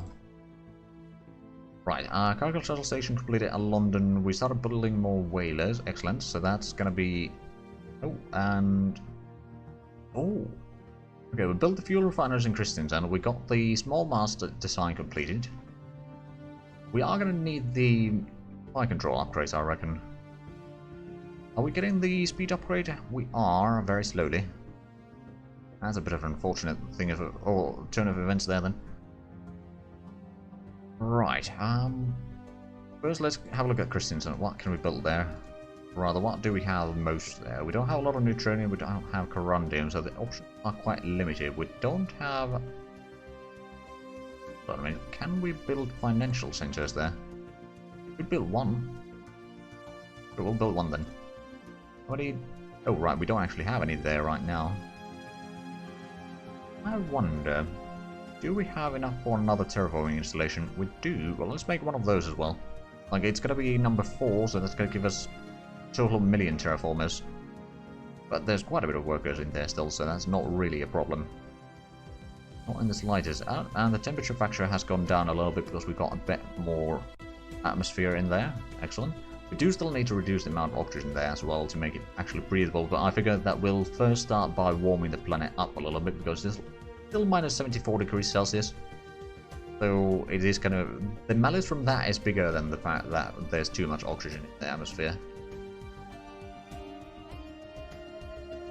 Right, and then now that we've got that, let's have a look at the ship design. So if we were to do a new... First of all, we can probably obsolete these two. Let's say we redo the Romulus first. Oh yeah, I suppose it doesn't really matter, does it? Right, so we've got that one. Copy. We can rename that to 1786. That's the design that we start doing. It's not going to be completed yet, but we can remove the engines. And actually, that reminds me, we should probably obsolete that one. Put in 2 of these, so we have a total speed of... Oh, right, and it's smaller engines as well. Right, I mean, I suppose it does give us a bit more room for the fire control then, because that's going to have to be a bit faster. Let's think about this. If we were to do the fire control, beam fire control, it would have to be 1.5 times the speed. Be fast enough right now, it should be 3000, and then the range would have to be at least, I suppose, 120. Oh, actually, we only have the low range. I suppose if we were to use this, that would also let the bricks have the bigger cannons and still have a decent accuracy. So that would be the max range that is possible right now with our tech. It would be 150 tons. Of course, this would be single weapon, so that would be 75 tons. Let's pull that to the top there. If we have a look at the fire control that we have right now, which is this one, that's 47 tons. So that would be quite a few tons extra. But at the same time, that would allow us to have better range, or better accuracy on the range that the weapon has. Isn't massively good, to be fair. It's only 60,000 kilometers, which I suppose very early on isn't that bad, but against missiles, well, you're kind of out of luck, especially since the Colonies are not really that useful in point defense. So I suppose, yeah, at least it would give us better accuracy, which would definitely be worth it.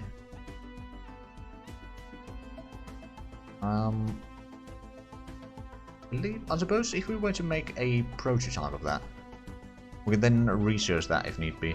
We are going to get the speed upgrade later, but we're going to always just, redo that, right?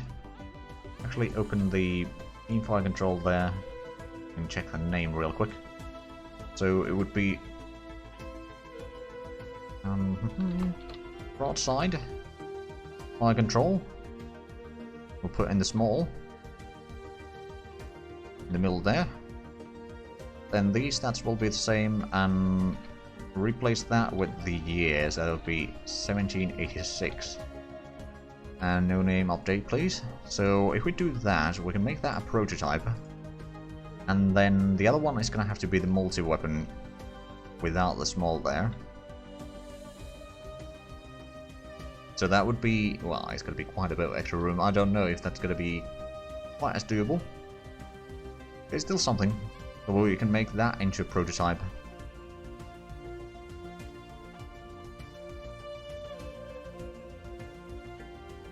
Oh, actually. I wonder. Well, I suppose it doesn't really matter if the... Or does it? Especially over the fire control size, we could have a fire control that would be relatively good for the anti... Well, I suppose we don't really have the anti-missile stuff here. I mean, we do have some weaponry for that. We got the active sensors for that. We haven't actually used any of the decans yet, have we? Or are we using that in the Ethans? We are. But I suppose we can use it on the broadside fire control as well. Maybe. Oh, right, I forgot. No, well, we got one set of 9-pounders and 4 sets of 6-pounders. Okay. Alright then. Right, well, let's have a look at the prototypes here. Or at least be able to see the prototypes. That'd be nice. So we can remove that one. And put in the small prototype. It still gives us about 100 tons of extra. Which I suppose we could either put into fuel. We could technically put in a bit of extra hit points. Oh, actually, something that we should definitely do is replace it with the sensors. With the excellent spyglass. That would give the ship a bit longer spotting range of other ships, really. But yeah, that would be something. Got pretty high deployment time, so I don't think we need to worry about that. 100 tons of extra. What the hell are we going to do with that? This is the survey vessel, right? Yeah. I wonder... It might be a bit too ambitious. But we could technically replace the cannons into bigger ones. Not going to require any more gunpowder or power, but it's going to reduce the... Or we're going to have to reduce the fuel a little bit, I reckon. Just put in a tiny and couple fighter fuel storages, so the range is technically going to drop a little bit. Actually, no, it is going to increase. Interesting. Very interesting. The amount of days that we can fly is a bit low, I suppose. But since the engines are better.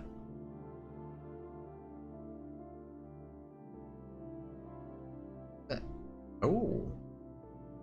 Hold on a minute, have we got on the... Oh yeah, we must have got on the fuel reduction, okay. Or the fuel consumption reduction. Yeah, that would make sense. But yeah, that would be slightly better weaponry. It has a higher range. And yeah, I think that might actually work better for the survey variant. Right, well, let's do the regular one then. So copy that class, rename. So it's what? 86? Right, and then let's remove the engines, put the new ones in. But that does reduce the size there a little bit. We can get rid of the beamfire control and put in the prototype one. It'd be quite large, but there's still a little bit of room extra by the looks of it. Good one. Okay, yeah, it is quite a bit difference in there. But sure, if it works, it works. Making sure, I don't think there's new armor. No, we haven't researched new armor. Right, well, we've got that one in. Do I want to switch? No, we don't have the room for that. Could put in another fuel storage and to increase the range of this. And maybe... Wait a minute, is this the combat variant? How about put in the toolkit armor? That's 50 tons. Actually, it's probably a bit more than that total because there's one extra crew member from there. But that increases the hit points of the ship, so that's not really a bad idea. And then I suppose we could replace one of the fuel storages. So that increases the range to 48 billion from 43.8. So yeah, that's a decent increase in the range. Oh, right. I suppose we could replace the sensor at least to the upgraded one, so it increases the range. The weaponry is still quite small. The range of the weaponry is rather small, rather. But I do want to keep at least 4 weapons on this. Although I suppose... Hold on, 6? No, we can't quite replace one-to-one with the bigger cannons. Although... that would maybe lower the amount of gunpowder storage that we need, but no, I think this is good enough, really. We do need to research the fire control, that's for sure. So let's research Proto. Is there another prototype that we did? Well, I mean, of course, on the here we can research that one as well. But let's redo the systems real quick. So copy class. Need to rename that one as well. What, 86? Yes. I'm starting to remember what year it is. Which is a bit of a shame because, well, actually it's March right now in the game, so I suppose it's going to be that year for a little while longer, but not that much longer, to be fair. Right, so let's replace the engines. We'll have 3 of these. It does lower the size of the engines a little bit, which is actually quite handy. It might also lower the amount of crew members a tiny bit. Let's actually compare a little bit. So that's 108, 112 on the new one. Okay, so it's not actually reducing that much. What about the spikes? It's another 3 crew members there as well. Over here it's 4. Interesting. I suppose we did replace the engine into bigger one, so that, or not engine, the cannon into bigger one, or the weapon. Okay, so Seathams, it does give quite a bit of extra room there. What I could do is I could replace another one of the carronades into 9-pounders. There's still plenty of that. Ooh, right, actually the fire control is something that we do need to replace. But that is the regular size one. But in that we still have 24 tons available. I suppose that means that we can put in a bit of extra fuel in there. That's rarely a bad idea. There we go. So now we have exactly... Oh, right, and another thing that we should do is replace the... or update the thermal sensor. Oh, and... Crow's nest.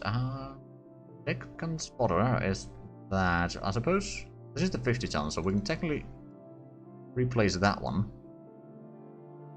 So it increases the... well, the spotting range from the crow's nest. And then I suppose we should really do that for this one as well. Or the other 2 over here as well. It's not going to increase the crew members or anything like that, it's just going to increase the spotting range. Of course, it does also increase the production cost a little bit. But I think that's going to be fine. Right, so that increases the weaponry a little bit, and the firepower by a little bit, which is not really that bad. Of course, the rate of fire does drop a little bit with the 9-pounders here.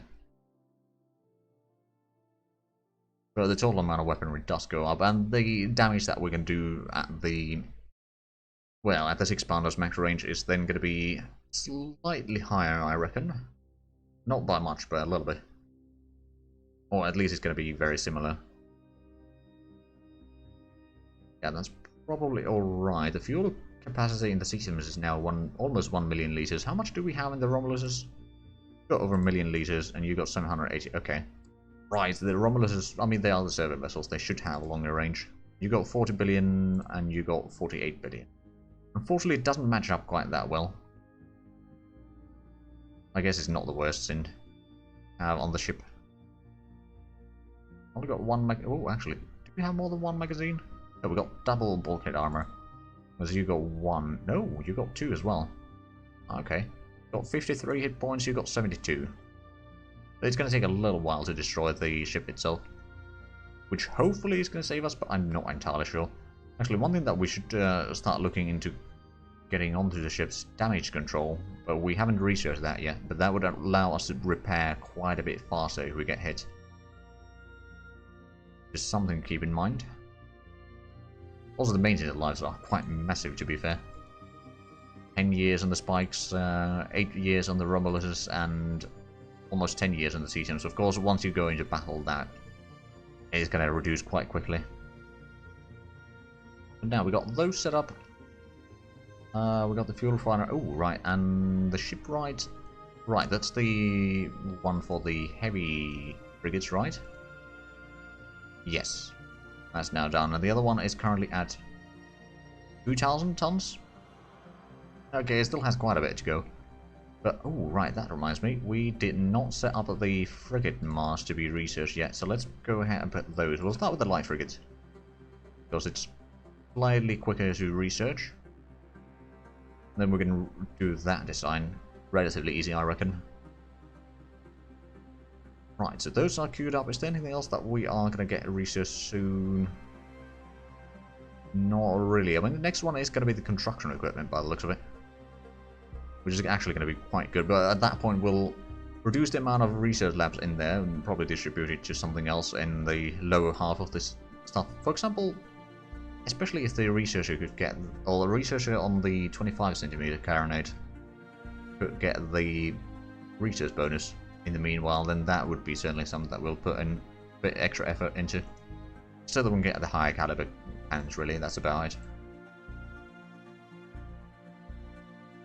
One time exceeded on one of the survey vessels again, and maintenance problems, but that's not really a massive issue. Although one thing, ooh, hold on a minute. We've got a massive amount of money influx from somewhere. Not that I'm complaining, by the way, but that's something that I realized, because at the start of the stream we had like, what, 18,000 race of wealth? Something like that. Maybe even less than that. But we've certainly got a lot more recently.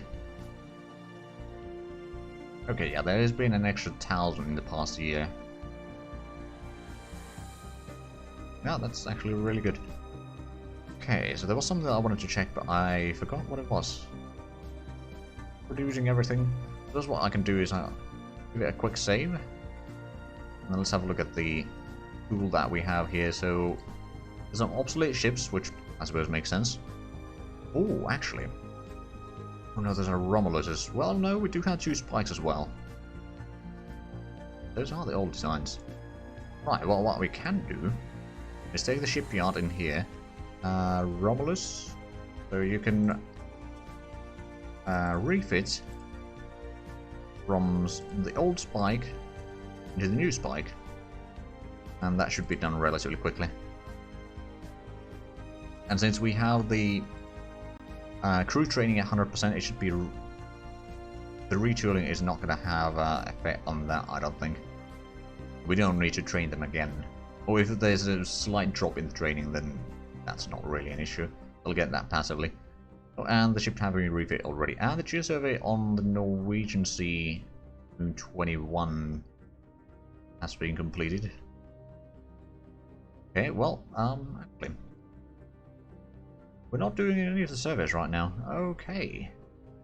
Well, now we need to figure out where to do the next ones. Let's actually, before we do that, let's figure out where the geosurvey equipment is. So we got one on Moon 15 in Bay of Biscay, and then we got another one in Moon 21 at Norwegian Sea. Pull that to the side real quick. Because we got 2 transport ships, we might as well utilize them. So you can probably go, actually let's have a look. It's there is another in Bay of Biscay, Moon 19. Okay, so how about you go to Bay of Biscay then? Already.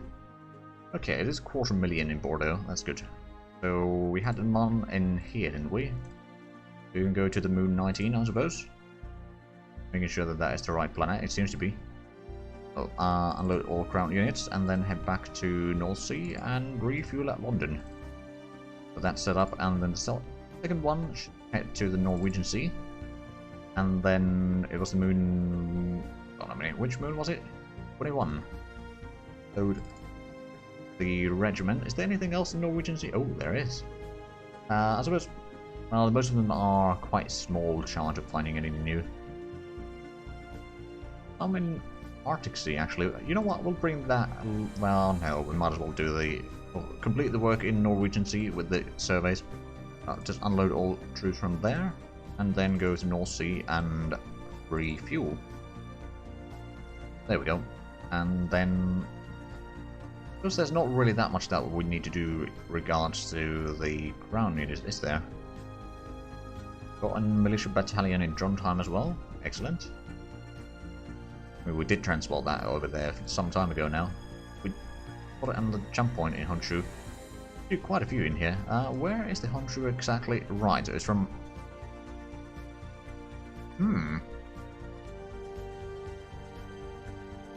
Now, what I'm hoping is that from Honshu there's going to be jump point to Celtic Sea or something like that, or Cyprus or something like that. Would loop around so we could have that kind of as the North Atlantic type of ordeal.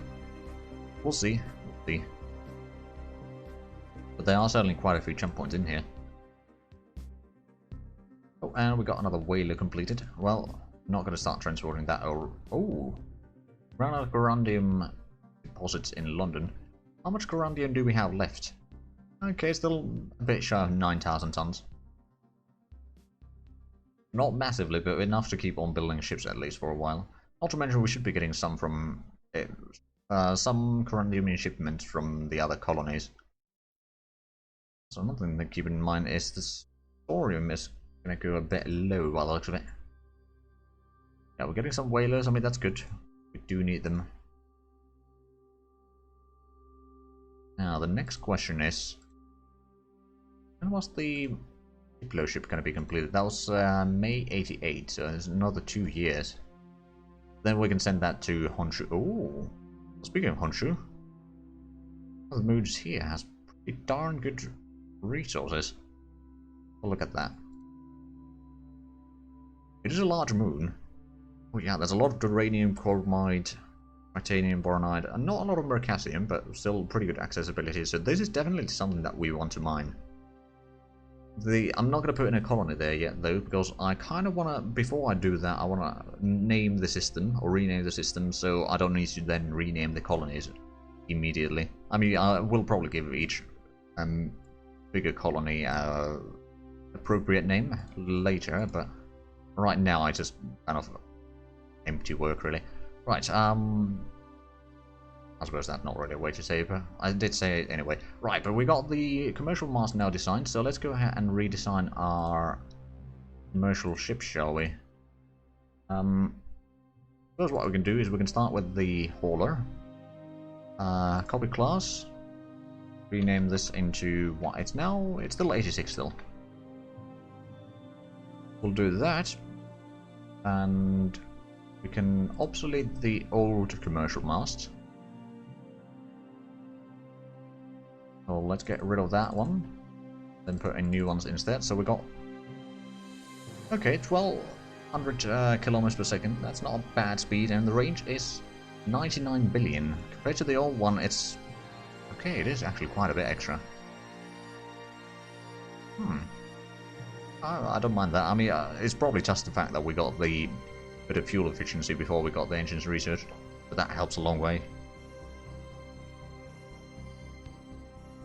Now then, is there anything else that we need to upgrade here? I don't think so, just in case I'm going to upgrade the armor, but no, there hasn't been any upgrades on that. And how we got... Ooh, actually, the spyglass could be upgraded to the laser design, and that increases the range by a little bit.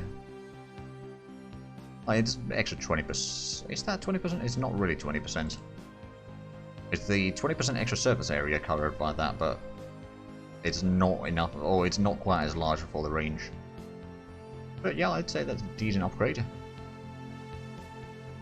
But since the engines are going to be upgraded, it does increase the cost of the ship a little bit, not to mention the better sensors are going to have a bit of an impact there. I mean, it's a very simple design, quite frankly, there's not much to upgrade. Right, well, let's do the colony ship next.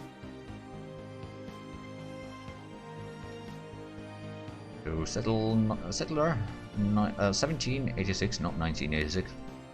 Slightly different century. Right, so we can put in the new mast there, and...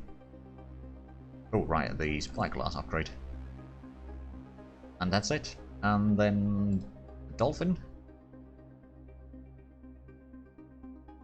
A new name.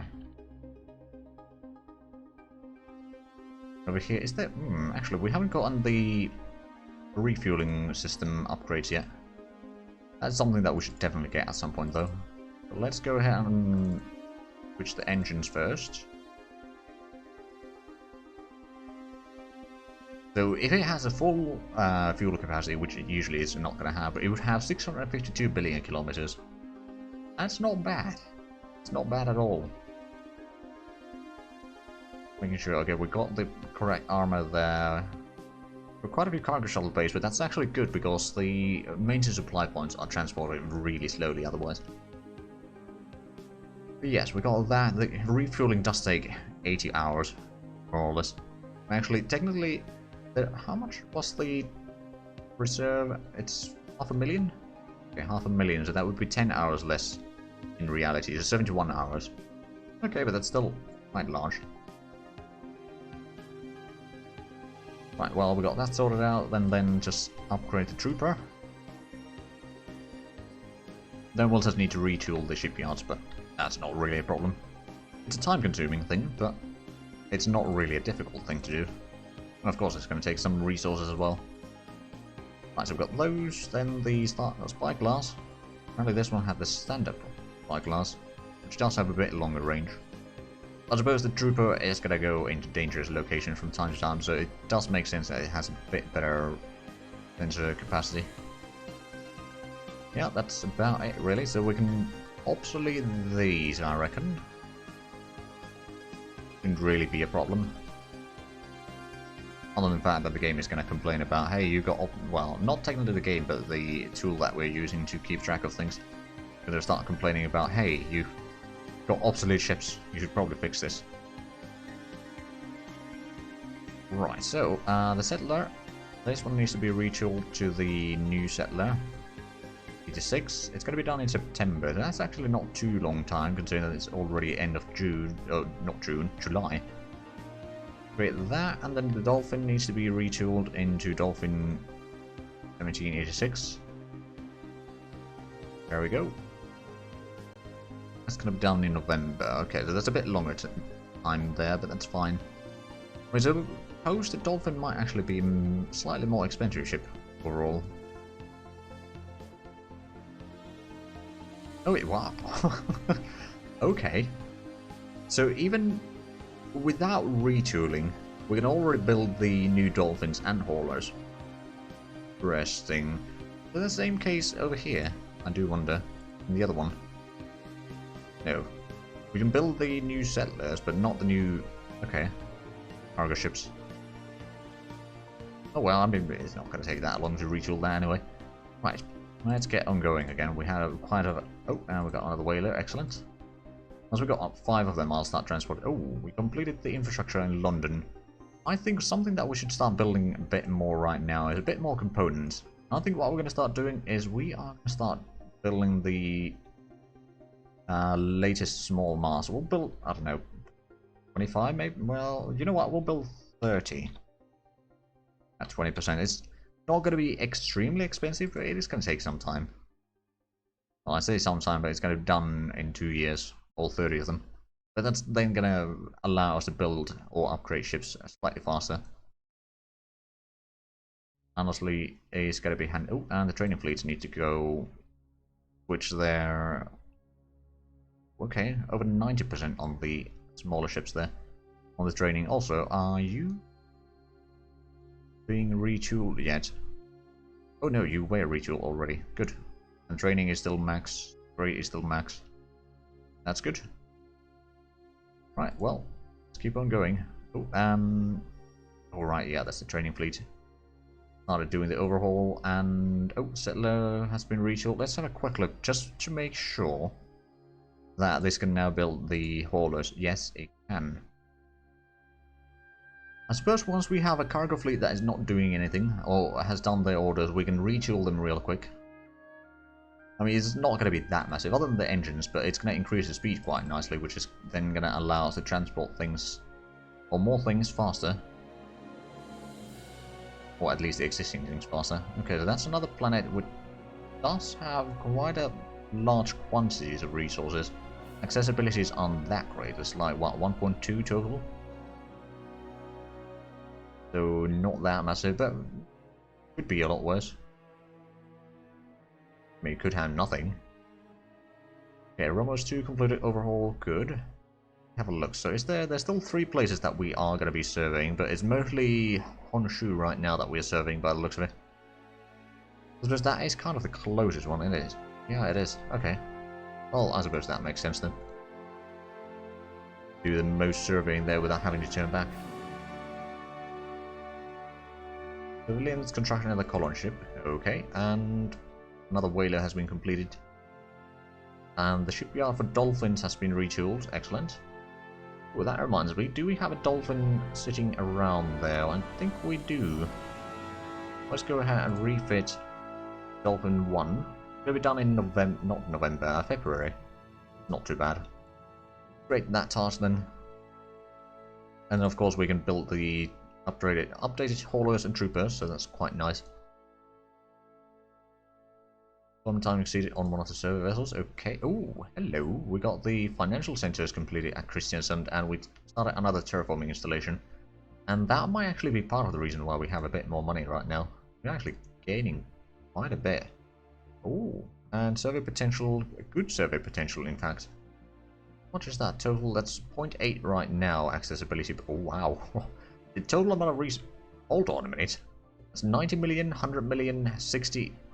Well, basically 69 million there, and 13 million. That is a lot of resources in there. There's likely more. Wait, there's more. So that's quite nice finding there. And we completed overhauls on the training fleet. Question is, do I want to... I could perhaps let the spikes just be on the reserve now, because they will still get some training done. And then we can put the other fleet do actual training. But that means that we'll at least have a few more ships here that are ready to react if something is causing issues. Oh, and the trooper has completed orders, has returned to London. Let's actually have a look. We're doing a survey at least over there. Oh, actually, we are doing the Bosa surveys right now. Good. That means that the other ship should be returning home soon as well. Well, at least it should be heading home. Oh, there we go. Trooper 2 has returned home. And Cargo Frigate 1 has completed orders. Okay, now we can start retooling those, or refitting rather, the old haulers into new haulers. It's going to be done in April, so it's going to take a few months, but that's hardly an issue. Oh, and that was the Cargo Fleet 1. Excellent. After that, they can do a lot more transporting. Also, it makes them more fuel efficient, so actually that's really good. I mean, speaking of fuel, how much do we have currently? We got About 12.8 million in colonies and 37 million ships. Okay. I'm starting to be a bit concerned. Do we know the Channel whalers don't have that much, and the North Sea whalers don't have all that much either, so it's probably just so many cargo ships which all have quite a bit of fuel,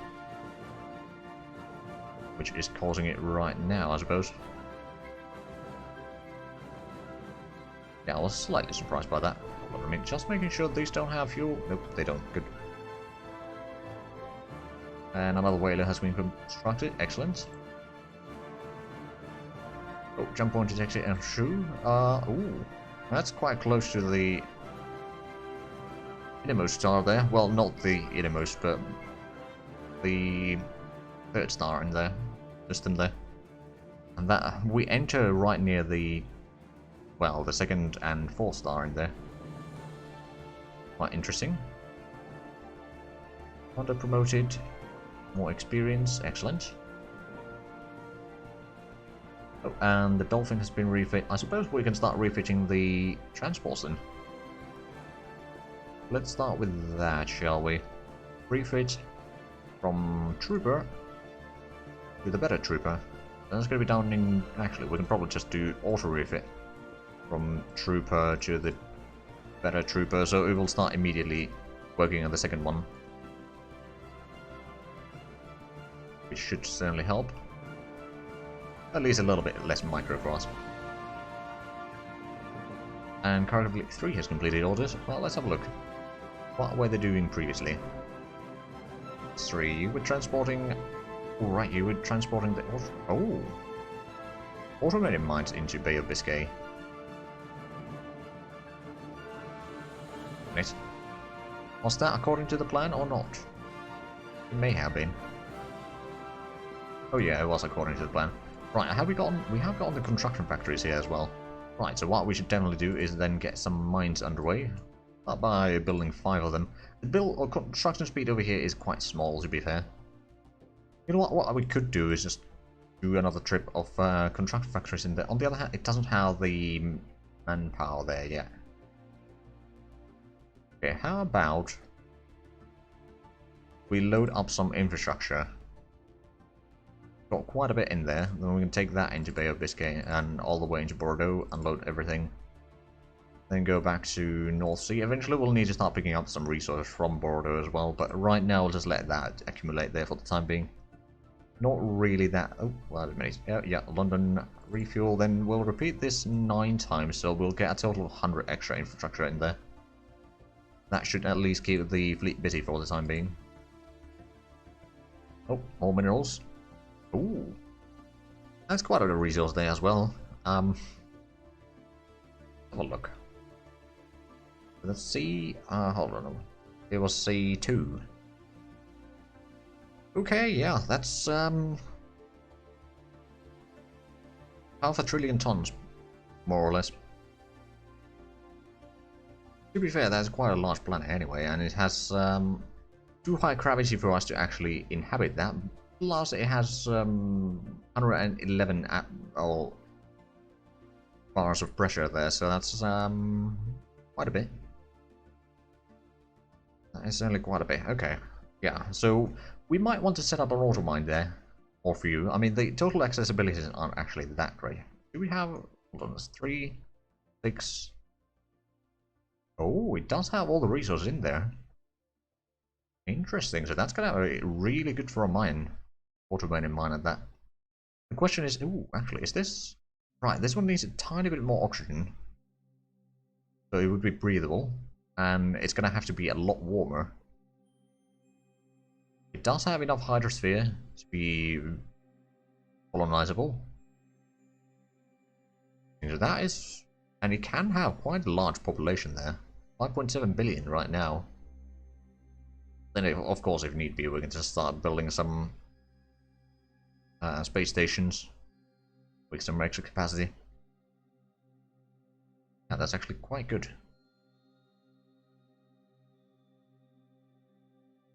Right, well, you know, at least one place to colonize here then. Ooh, and we constructed another whaler. Okay, so what we're going to do is we're going to take the shipyard fleet We'll detach these. And then where is the dolphin? Have you been...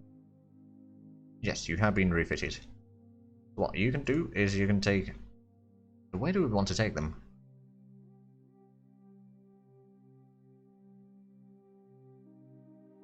We're going to start setting up... You know what, we'll just utilize something that we already have. So let us go to the first shipyard fleet 2 at Tractor any ship, go to the North Sea whalers, release Tractor ships, and repeat that 4 times, and then go to London. It's going to take 6, well, it's actually going to take a bit more than 6 days. It's going to be done rather quick. Ooh, okay. Right, so Bay of Biscay, Moon 19.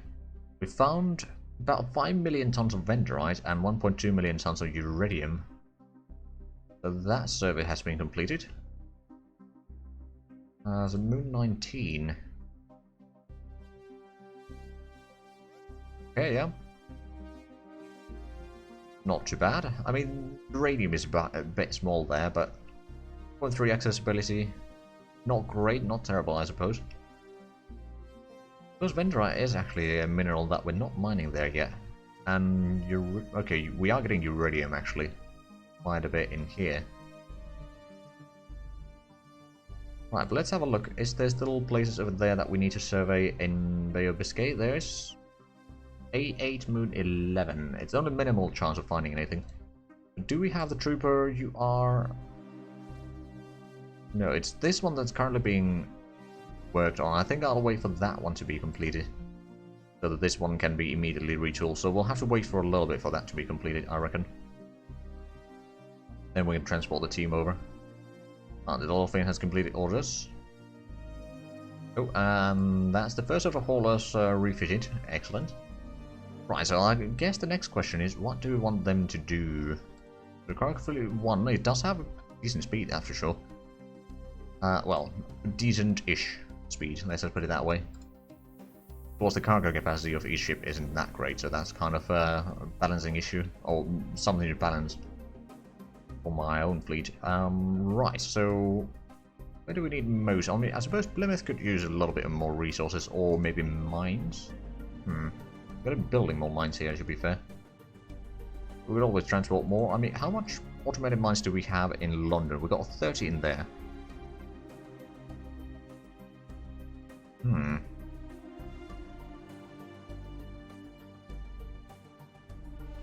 Anything in the Norwegian Sea that we desperately need to mine? 0.9, that's 2.7 in here. Have we done the survey yet? No, we're doing a survey there. I suppose we could set up a mining colony there already. Like 2.7 isn't too bad, and there's quite a bit of resources, especially uranium and, well, titanium. Oh, actually 100,000 corundum isn't too bad either. 0.9 accessibility, so that would give us... actually, well over 10 tons per mine per year. So yeah, that's probably worth it. Alright then, Cargo Fleet 1, load up automated mine, then go to Norwegian Sea, and then it's A2, so unload all installations, go back to Norwegian Sea, not Norwegian, North Sea, refuel, repeat that 4 times. What you're going to do is you're going to load up a... Ooh, actually mass drivers are running a bit low, we need to build more of those. Before I go any further, let me actually check that no one else is taking a mass driver right now, right? I'm taking construction factories, infrastructure. You're getting the refueling station transporter. Okay, so no one is going to be using that particular mass driver, because we can't take the last one. Otherwise, there's... I don't think the game is actually going to let us take the last one, but if we were to somehow take the last one, then there's going to be a lot of minerals hurling directly into London and causing some chaos, let's just put it that way. Right, but we took the mass driver, we need to go back to Norwegian Sea and Trondheim, unload all installations. Nope, Trondheim actually, remove the last one, the A2. Unload all installations and then go back to North Sea and refuel. It's going to be over 1,000 days. But it would be a lot more without the new engines, that's for sure. But yeah, we can set that one up. Let's actually, while I remember, on London, let's put in another 100, not 110 mass drivers, rather. At 20%, so we'll have at least something queued up for the production, because there's going to be some requirement for new tasks very soon. The academy is going to be completed in August. It is already April. That's not too far away. Oh, and the season has max training. Okay, good. We're going to put you in the London Reserve then. And how about you refuel, resupply? Can't load ordnance because there's no missiles, and the magazine capacity is just for the extra hit points, really. Right, so refuel, resupply, and begin overhaul. On that one, probably going to be, yep, starts quite quickly. Most of them got their overhaul completed immediately because they didn't need to do an overhaul. We got some financial centers completed at Plymouth. We started producing more mines there. Excellent. And yeah, that's another place that we're building more financial centers. Right, so it was in next year that we're going to get the Diploship. I want to take that to Honshu today. So we'll at least play until we get that there. Of course, it's very likely that the enemies will then send in a fleet or something. Right, as retirement. Oh, Planetary Governor. Did we have anyone else assigned to that? Let's quickly save that. And then let's have a look at the warnings here. Okay, so Orkney does not have a governor right now. They do have almost 60 million people there. That's not too bad. And the North Sea Patrol doesn't have a commander, but there's no ships on North Sea Command either, so that's not really that big of an issue. One of the survey vessels has a bit... Well, they've gone over the deployment time by the looks of it. And then, of course, yes, we've got 22 obsolete ships right now, but we are working on that, slowly but surely. Right, well, got that down. So, Orkney is going to need a new governor. Just to make sure. Governor...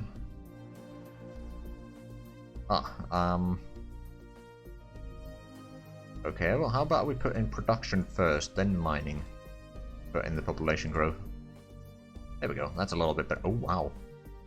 Oh, that's actually really good terraforming there. And you don't actually have any terraforming.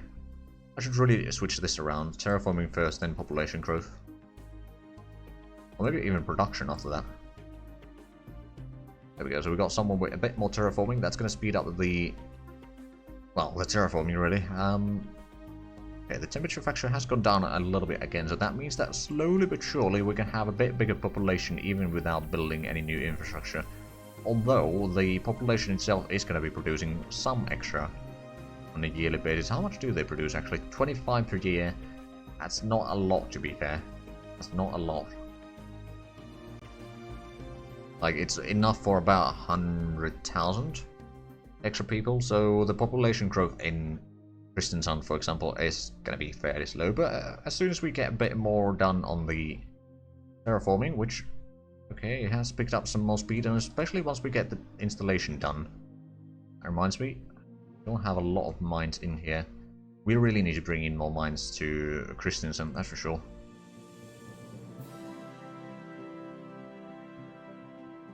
Yeah, that is definitely something we need to do. Because we really need to get more neutronium, and I'm pretty sure that this is the only place in here that we get neutronium. Yeah, so 6 tons per year is not very quick. Well, once we get another shipyard or cargo fleet available, we'll probably put that on it so we can get that done. Ah, we got the light frigate mast done. Okay, well let's start designing our frigates then. So 5th rate. New ship class. Actually, who should we name this after? I'm gonna name this Alberto.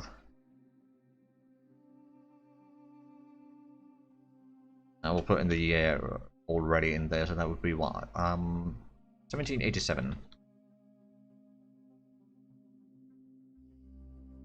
Right, so first things first, 12 months of deployment time. Armor rating is going to be 4. Yeah, 4. Then we got the light frigate mast, so we'll put in 3 of those. Let's see, what else do we need here? Well, I suppose we're gonna need, oh right, the prototypes. First, I suppose we'll put in the broadside fire control. Prototypes, yeah, we'll put one of those. And I could have 2 of them. Just in case. I could have like one of them for... Actually. Well, no, we'll need to have the tracking speed high enough anyway. I could have 2 of them, one for the heavier weapons and one for the deck guns. To be fair, if we have, well, But yeah, I'll put in 2 of these. Just in case. I mean, it is a bit of an extra room there that is taken up by that, but I think it's going to be fine. Let's see, how much can we fit in these? Well, we need to have... Wait, 5 of these? That would be, what, 30 cannons total? Yeah, that would be 30. I think we'll need a bit more. Although, I don't think we'll be able to fit much more. Okay, well, let's say we put in 1 more. And then we'll put in the... probably excellent spyglass. The frigate crow's nest. Deck gunner spotter. Oh, right, actually, no. We're going to take one of those away. I'm going to put in a couple of deck guns instead. Oh, where's the railguns? There you are. Deck guns. Quadruple deck guns. We'll put in 2 of these. We need to have 13 power. Okay, so let's put in one of these. Oh, did we? We never researched new gunpowder storages. Right, that's something that we need to put in then. Okay, but we can get that. And let's put in some engineering spaces. Oh, and we need to increase the fuel capacity quite a bit. Okay, well, let's put in a couple of large fuel storages. Then engineering spaces at least to get to about 10, maybe? Can we even get that high? Just about. But that doesn't leave us much MSP, to be fair. Okay, maybe we don't need 2 fire controls. That's going to give us a fair bit of room back. So we can put in at least 1 maintenance storage, and then I do want to have at least 1 bulkhead armor in there. Maybe even... Well, no, we need more range. I mean, 25... Voices. Put in at least 1 small or regular fuel storage, so that's 26.8 billion kilometer range. Of course, it is going to be probably accompanied by a support vessel for the most part. So it doesn't necessarily need that much extra. But how much do we have MSP? We got only 1,000. Annual failure rate is 79%. But that's the amount of... well, that's a chance of having something break down. What is the max repair? 117. Not small. I'm thinking of maybe putting in some small maintenance storage space. They don't put in extra hit points, but neither does the maintenance storage. Okay. Maybe if we just reduce the... We'll take away the regular maintenance storage and put in a couple more extra in here. Okay, we'll take 1 away. That'd be 1,300, almost 1,400. That wouldn't be too bad, I suppose. That's already 80% failure rate per year, but I think that's going to be doable. I mean, at least we'll have a lot of MSP now. The maintenance life is, well, quite a bit longer. Now, we could put in a tiny fuel storage and a couple of fighters fuel storages. There we go, so that would be well over 900 build points. Is the weaponry good? I mean, it's actually the same amount of carronades, technically speaking, as are on the brig, but they're bigger, and it does have a quadruple deck guns.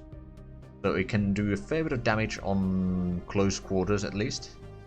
And that should give it a... Oh, actually. It does have a deck gun. Okay. That gives a bit more range on the... Yeah.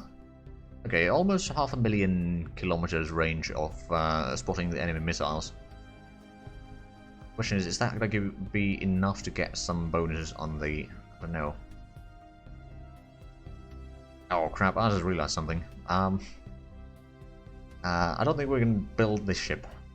I mean, we could, but the problem is that the fire control is not actually designed for the frigates.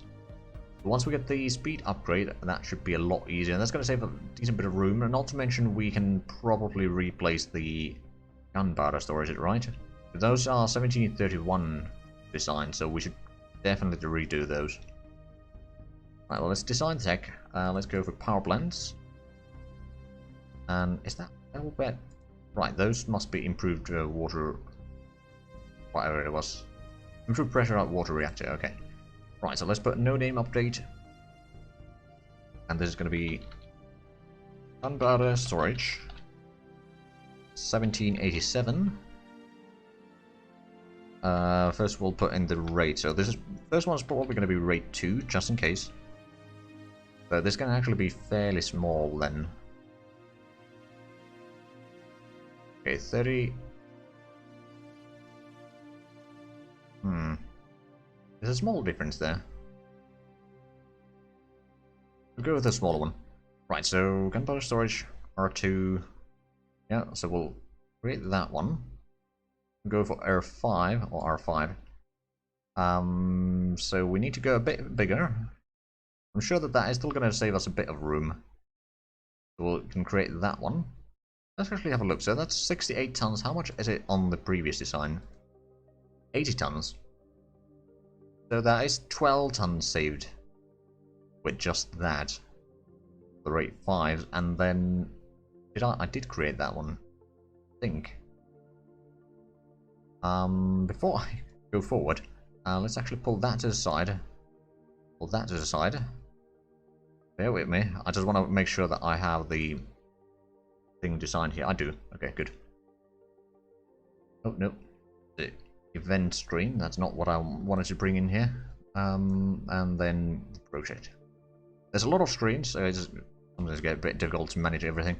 Right, so rate 10 is going to be the next one. How high? Oh, how large does it need to be? Of course, we also have the. Oh no, we don't actually have the boost research. Never mind. So that's going to be 108 tons. But that's not really too bad. And then what I could do is I could actually go for 20 power just in case. If we need something to have a lot of that. Or a lot of power in there. And that's 170 tons. So that is actually, compared to 2 of the 10 power output power plants, that's actually quite massive difference in there. Like if it was 108, so that would be 216. So 46 tons saved. If we need to have double. Of course, having double means that you're less likely to lose all your power at once, which also reduces the size of the explosion from the power plant. So it's kind of choose your poison type of ordeal. Yes, let's create that. And then I think we need to put those into the research queue, quite frankly. For London, we're getting the mast in, okay, next year. And then we're going to do the gunpowder storages, so add to the queue, add to the queue, add to the queue, and add to the queue. Overall, it's actually going to take about, what, maybe 1.5 years total to get these power plants, so it's actually not that massive amount of time, not with this many research labs anyway. And the research bonus could go up still. Neither one of these has gotten any extra research bonus, so the fire control speed rating is going to take a while to get research, unless... I suppose once we get the construction equipment, we can at least reduce that by 2. Well, or maybe even 3, so we can get the fire control speed rating to 4 research labs to speed that up, because otherwise, it's still, what, 70 years away, almost? So yeah, not very quick. Oh, geosurvey completed. We didn't find anything on the Norwegian Sea A2. Okay, well that's a bit of a disappointment.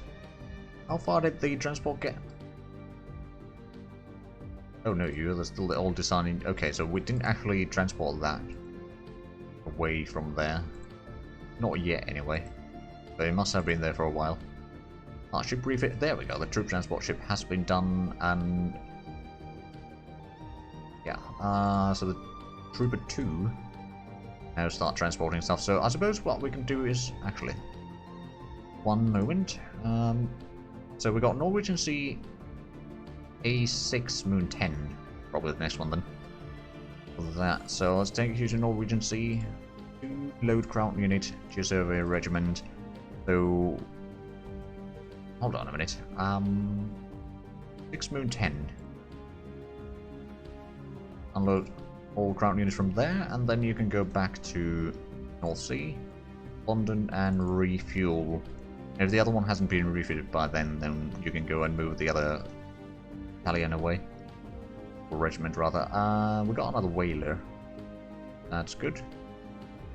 Oh, and the in the reserve fleet over here has been retooled. Excellent.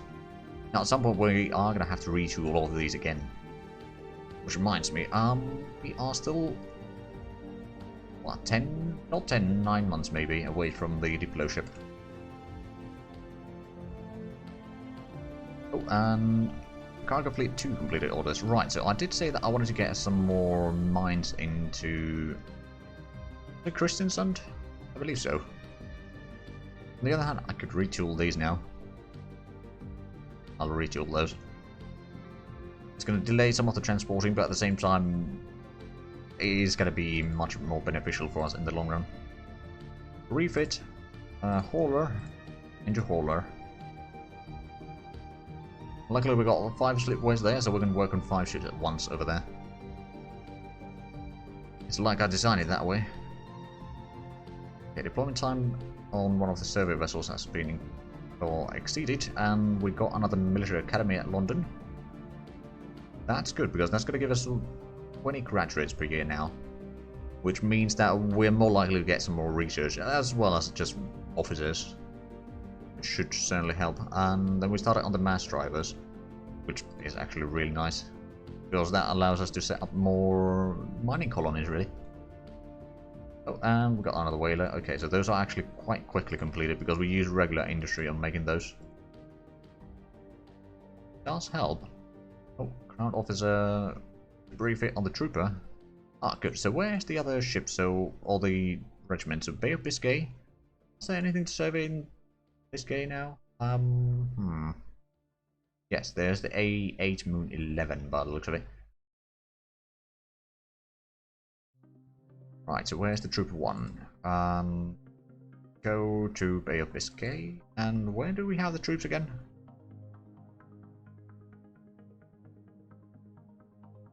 Hold on a minute. I know that we had... Was it Moon 15? Nope.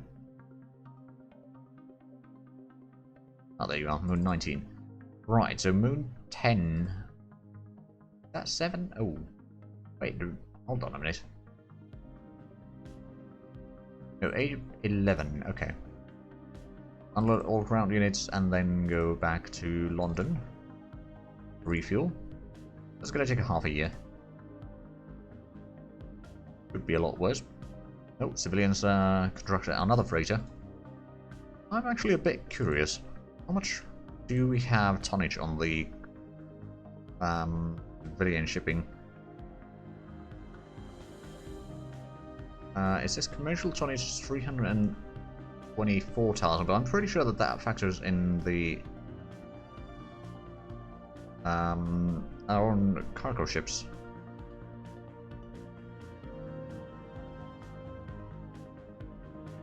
Oh, shipping line tonnage. Right, almost 1.8 million tons. Okay. That has certainly increased. I don't remember what it was at the start. Oh, and there we go. We got the cargo ships refitted. That didn't take too long. Right, so we can now take this one. Do we have the order template to take? Is Cat 3 Colonies or Infra? No. Okay, so we don't have an order template for that. Oh well, let's take some mines and go to Skagerrak. Christiansand, unload all installations.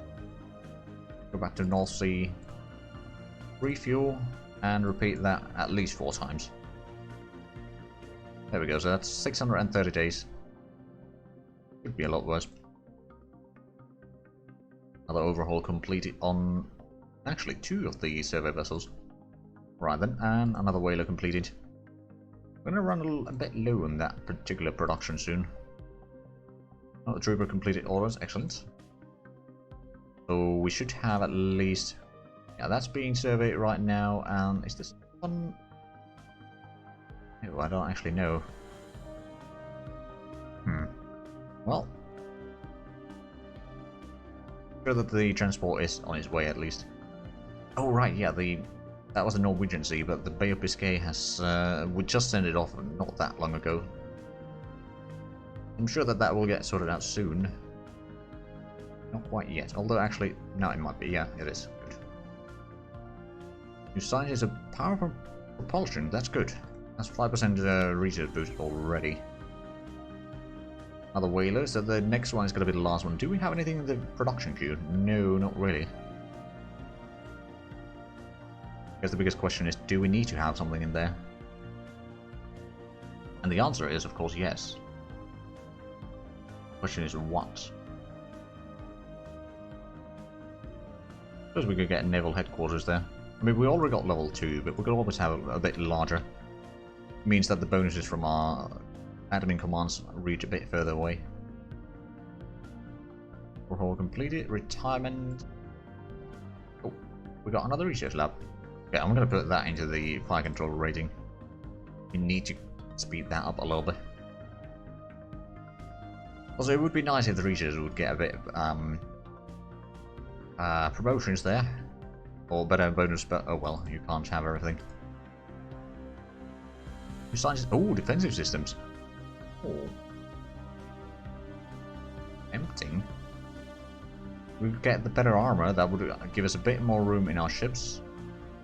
Also, we could start getting some of the shield stuff. I mean, we technically have the first level shields such that we could just design it, but we haven't done that. I'm sure that we can do something about that later on. Ah, there we go. We got the heavy frigate mast. I suppose we could design the heavy frigate now as well, although I kind of do want to get the bigger caliber cannons for that, frankly. But let's go ahead and do a 4th rate new ship class. I'm not going to give it a proper name yet either. I'm just going to put in that. So where's the engine? 3 frigate masts, 3 of those. They're quite large, to be fair, and then this should have 5 layers of armor, again 12 months of deployment.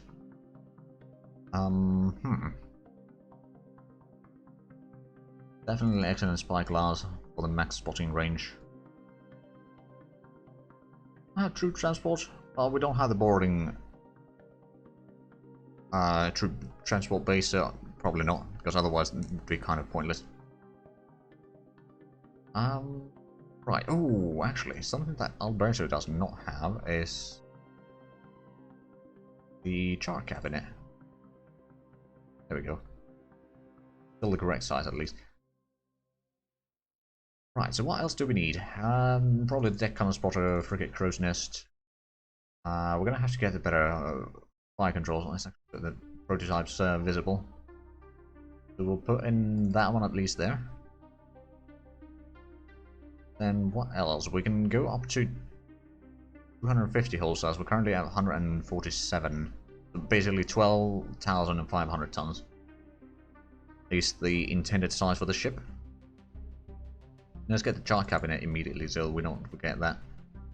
I'm going to put at least triple deck, or 12 deck guns total. Not that they are going to be particularly long range or anything, but it's something. But actually, if we were to put in a 5th one, that would take us... No, that's 4th one. Right, so that would take us a total of 6 power. Then I suppose we could put in, like, at least...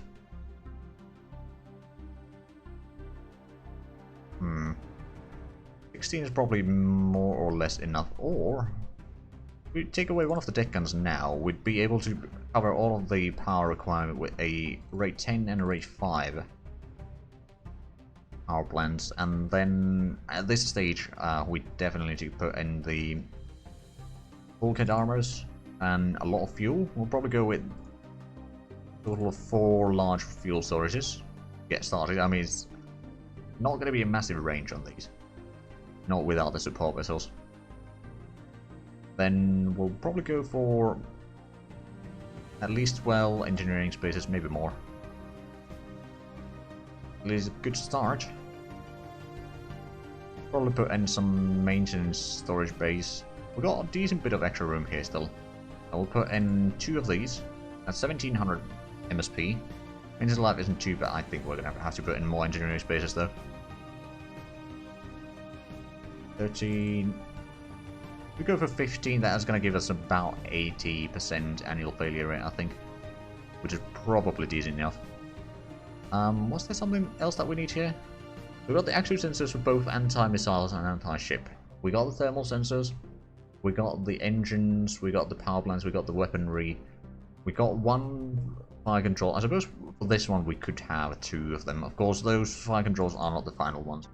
But, oh, actually, that does increase annual failure rate a bit more. But that's just because of the total amount of... Well... The amount of hull size that is not engineering spaces has increased. Actual repair is 145 MSP, so that's probably the engine in it. Look.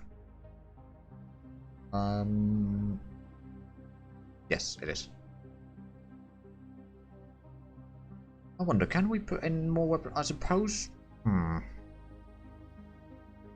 kind of tempted to put in one extra...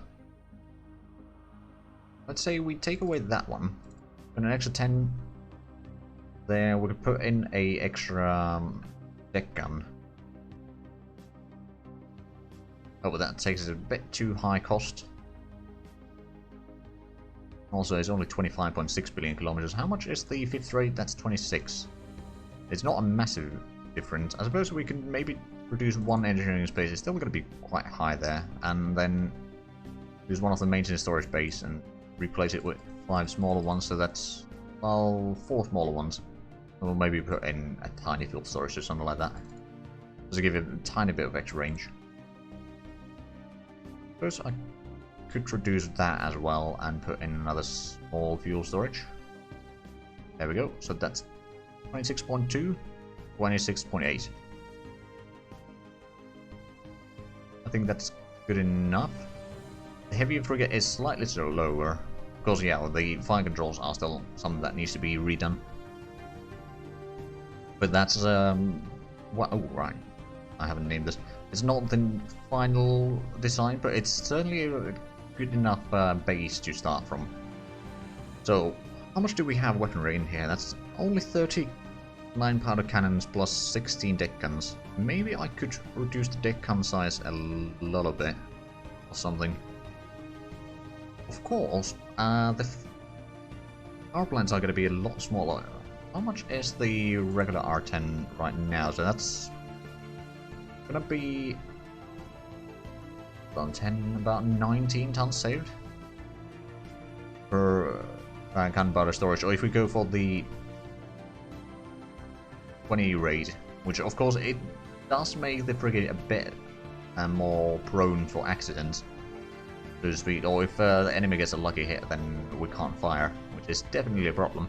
Might want to go with 2 rate 10s instead of 1 rate 20, even though it makes or takes more room. But it's just for the safety reasons. Right.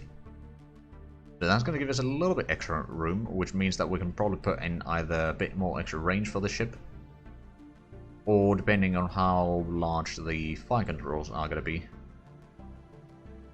Now, to be fair, have a look at the fire control designs. If we go and show next tech upgrade, beam fire control, probably go back to the range to what it is right now.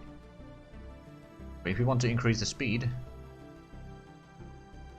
we go for 2600 for the frigates, and then the range can still be the 4 times, which would mean that it's 120 tons instead of, what, 150? Just to make sure that that is the case. Yeah, so it's going to be extra 60 tons saved on the heavy frigate. I mean, technically we could just go with 1 fire control. It just makes it a bit more risky overall. It is a possibility. Oh, actually, something that... I wonder. We don't have that one. We could have the sharpshooters. There's still a little bit extra room. So the sharpshooters are just high power microwave, which is not very long range, to be fair, but it can, if it has a hit and the enemy doesn't have shields, it can destroy their sensors. Also, if we get that close to the enemy ships, then it doesn't really matter that much. I mean, I think for something like boarding ships, that would be really good. But I mean, I suppose, actually, how have we gotten the... Real quick, having a look at the high power microwave. So we have not gotten... We got the capacitor recharge rate, but we haven't gotten the focusing technology yet. But let's say if we did have that, and go for the smaller one still. I don't want to make it too much bigger. But it would still be 30,000 kilometers, which would be half the range of the 6-pounders. It's actually quite impressive, when you think about it. Or just... Well, actually, it's not that impressive, but anyway, it's better than nothing for sure.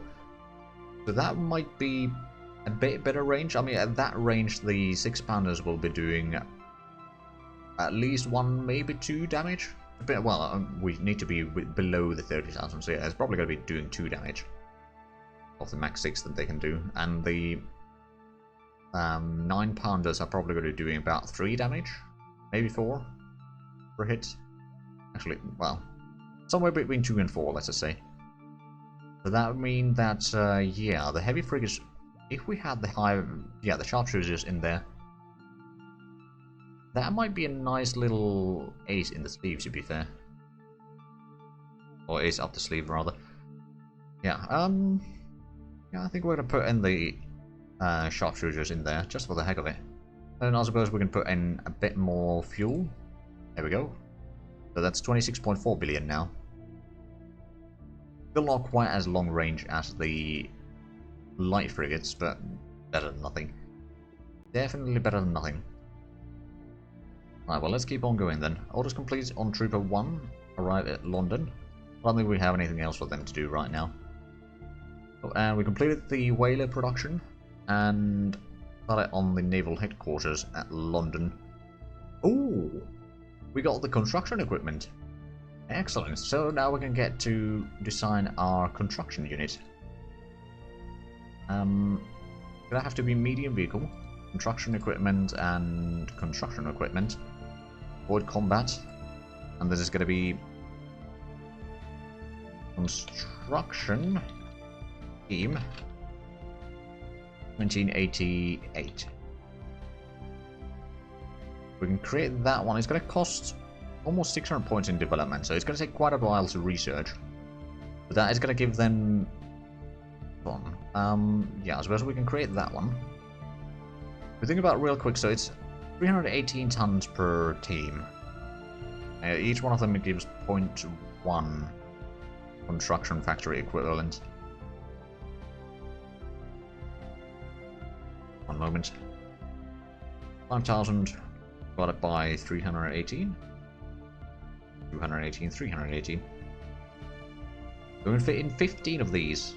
So it's 1.5 construction factories per battalion, or regiment rather. Okay, yeah. Definitely not the worst. Of course, yeah, our transports can transport 1 regiment per trip. Or per ship, rather, at a time, so that's not too bad. I did create that team already, or the research already, so let's go ahead and take the ground combat construction team, that researcher. We'll go for 3. Is that gonna be enough? You know what, we'll put in 1 more, and then we'll put in 2 for the fire control rate. So at least it's gonna be done. Still doesn't say that it's gonna be done during this century, but during the next one. Hopefully we can get the research bonus increase in there soon enough, because that would be very much required right now. Yeah, the construction team is going to be done March next year, which isn't too bad. We're going to get... Oh, right, we're going to get the first of the gunpowder storage done in June. Good. Also, when is the Diplo ship done? May, so about a month from now. Yeah, well, let's start getting towards there then. Maintenance problem on one of the ships. Okay. The vessels, that is. Come on. Ship construction. There we go. We got the Sparrow completed. So that's in shipyard fleet. There we go. Detach you. Fleet. I wonder which fleet should you be under.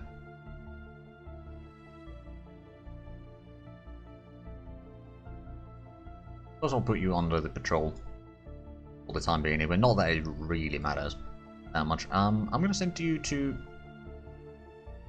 Hold on. Honshu, I believe? Yes, and then over there you can follow the... For the planet from minimum distance of 3 million, so 3 and 1, 2, 3, 4, 5, 6.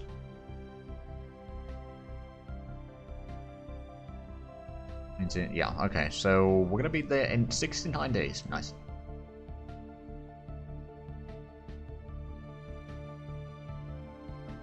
Oh. Oh, the commander at, North Sea Command? Okay, what if we were to... Alright, directly there, okay. How about if you put directly under the North Sea Command?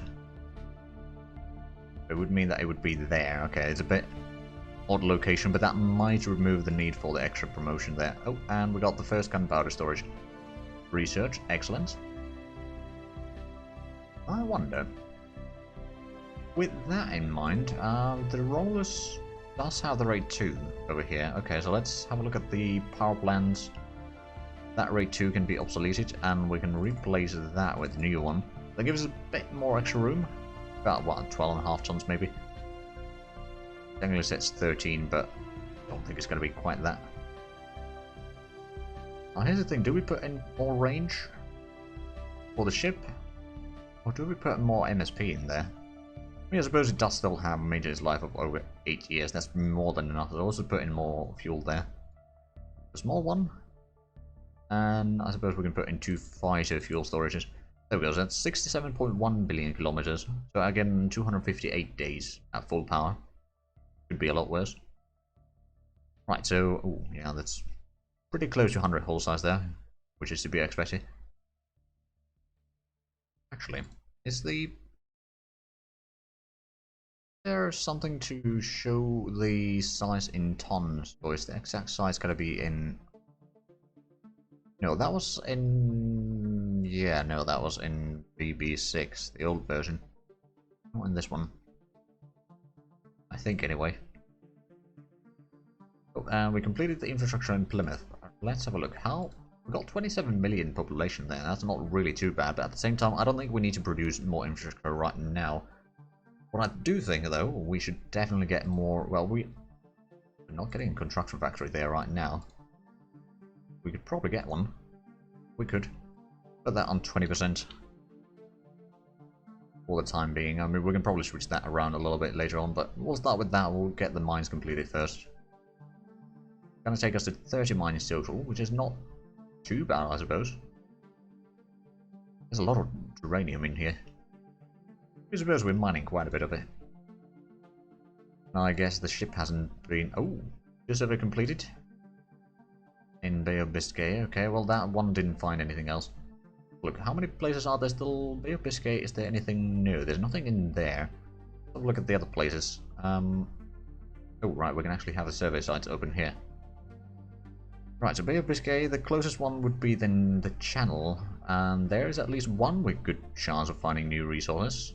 That would actually be quite a smart place to take the regiment then. So that would be what? A6 Moon 3. A6 Moon 3, and it's the Trooper 1 that is idle. So I will send you the Bay of Biscay. Now I need to remember which one did we survey. Was it 11? Yes. So back to the Channel. And then we can have a look at... So A6 Moon 3. So Southampton, right. Unload all troops there, and then you can go back to North Sea and refuel at London. Actually, no. What we're going to do... You're going to go to Plymouth. Refuel there. Gonna save some time. Right, so that's set up. Let's go to Honshu. Let's have a look at Hokkaido. No, Arctic Sea. Oh right, Sparrow is still heading to Hokkaido. Okay. Go over here. We should be able to see it. Oh, yep. Right there, right now. Oh right, yeah. What it did is it probably went through the transport 1 and then got out from the other one.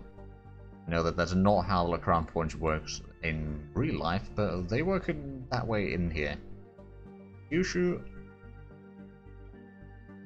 has a lot of uranium, 13 million tons. And Korba, okay, that's actually probably a planet worthy of a mining colony for sure. A lot of uranium and corbamite. Quite a boronite as well. Not so much vendorite, unfortunately, but still better than nothing. Right, so we are almost at Honshu. Let's take 1 day increment there. And, oh, right, the planet is over there. How far are we? Still 9 days away, okay. A bit more than I expected. Take a bit slower increments here. At some point they will spot us, no doubt. It's probably going to have a bit smaller increment there, maybe. Maybe not. Or maybe they did spot us at one of the increments already. I'm pretty sure that there should be a colony up there. Let's see. Take our increments here.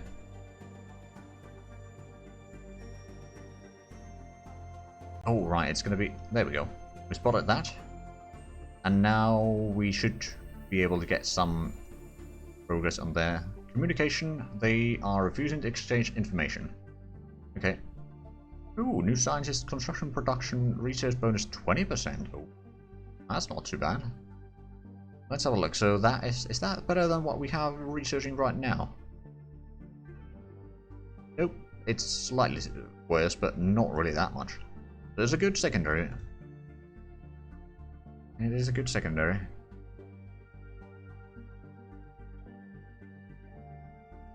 Oh, and gravitational survey completed in Honshu. Okay.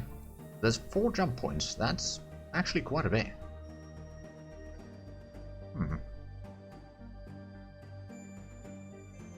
Still, as they are refusing to exchange information, I'm sure that we'll know who they are eventually.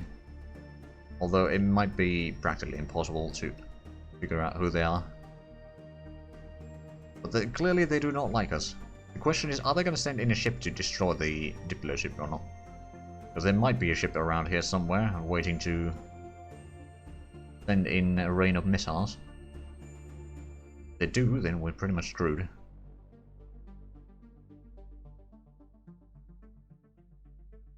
Aurora completed all one of the survey vessels again.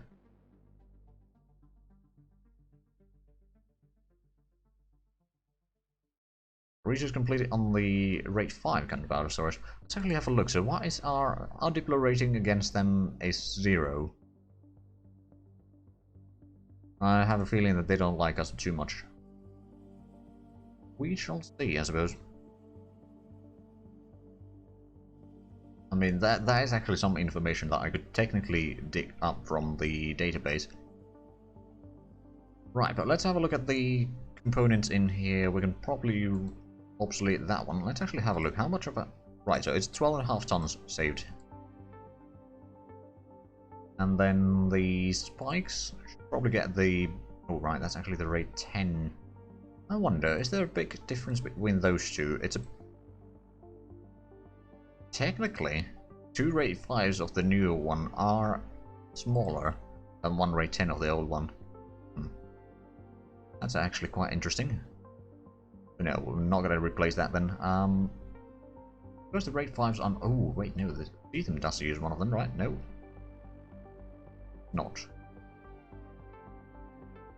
Well, the Alberto class, that one does use one of the rate 5s. We'll certainly replace that one. It gives a bit more room for either fuel. I mean, fuel wouldn't be really all that bad, would it? We've got a lot of fighter ones, so we can actually reduce those, put in a tiny one. One more out. Okay, so that's 27.2 billion kilometers, 89 days at full power. I mean, it's still something, I suppose. I suppose we could try to keep like 3 months worth of fuel per ship in here. And then we can have a support vessel to refuel at that point. Hopefully we don't need more. I mean, 1.5 months away from enemies would be quite far, actually. At least one would hope. That's actually quite a massive crew, though. About 250. I mean, I suppose it's somewhat historical. Let's see, gunpowder. Yeah, we got the gunpowder storage, and communications are not going forward with the aliens. Oh, and we got the small mass completed at London. Excellent. Now, what should we do next? I suppose, have we built any of the... Oh, we have built some of the cannons, but we haven't actually used them all that much, have we? No, we have not. We've got a lot of those small mass, at least.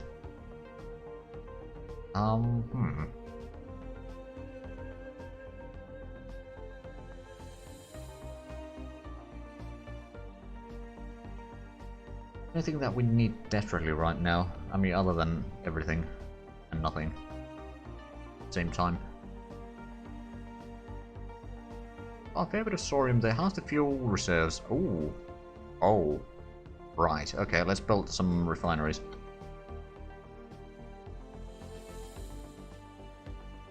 Suppose we have been using the fuel quite a lot there.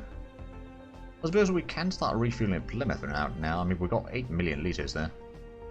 Or what we could do, we could send the Dolphin number 1 go into the channel and pick up some fuel from Plymouth and then take that into London. Oh, I see what happened. The Dolphin's not marked as... Oh no, it is marked as a... Oh, right, yeah. So the tankers accidentally, or at least the Dolphin 1, when it was refitted, it refilled the entire fuel storage there, which it should not have done, but oh well, here we are.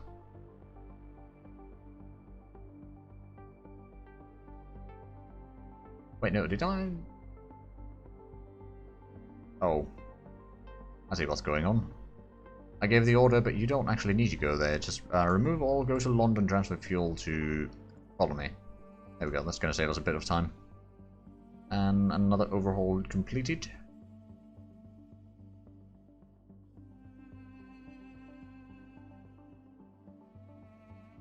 There we go, the port vessel has completed orders. Another overhaul has been completed.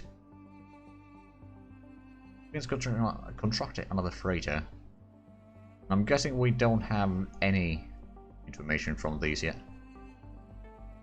I suppose a better way to get the information about them would be to send a intel vessel, but we don't have the module yet. Not to mention, since there's no population, it's going to be quite difficult to get the information about them. Other than maybe about their sensors, that's something that we could perhaps get. But first we'd need to get the L-Ink module research, which we have not gotten yet, have we? Yeah, no, it costs 2,000 research points. Reminds me, we never actually start researching those two. At the same time, do we even need to have these two prototypes? Because we're gonna get the speed rating, which means that these are gonna be obsolete immediately. Yeah, there's just placeholders there, I suppose. That's probably fine. I think what we're going to do is we're going to play until the end of the year, which frankly isn't that far away, and then we're going to call it a stream. It's been a nice little 3 hours here. I can't be too disappointed or anything. As a matter of fact, I've had a lot of fun. Let's go to 1st of January. There we go. So I will be calling the stream here. I will be back tomorrow with some more Rome Total War remaster, and we're going to be continuing the Civil War in Rome. Quite early game still in there, but I accidentally managed to trigger the Civil War, so that's going to be quite interesting. Then on Sunday, more Heart of Iron 3. We did manage to capture Moscow on that one, so that's going to be quite interesting to see if we can make the Soviets surrender or not. Then on Monday, more City Skylines, and then next Wednesday we continue with this. So, thank you all for watching, and until next time, bye bye.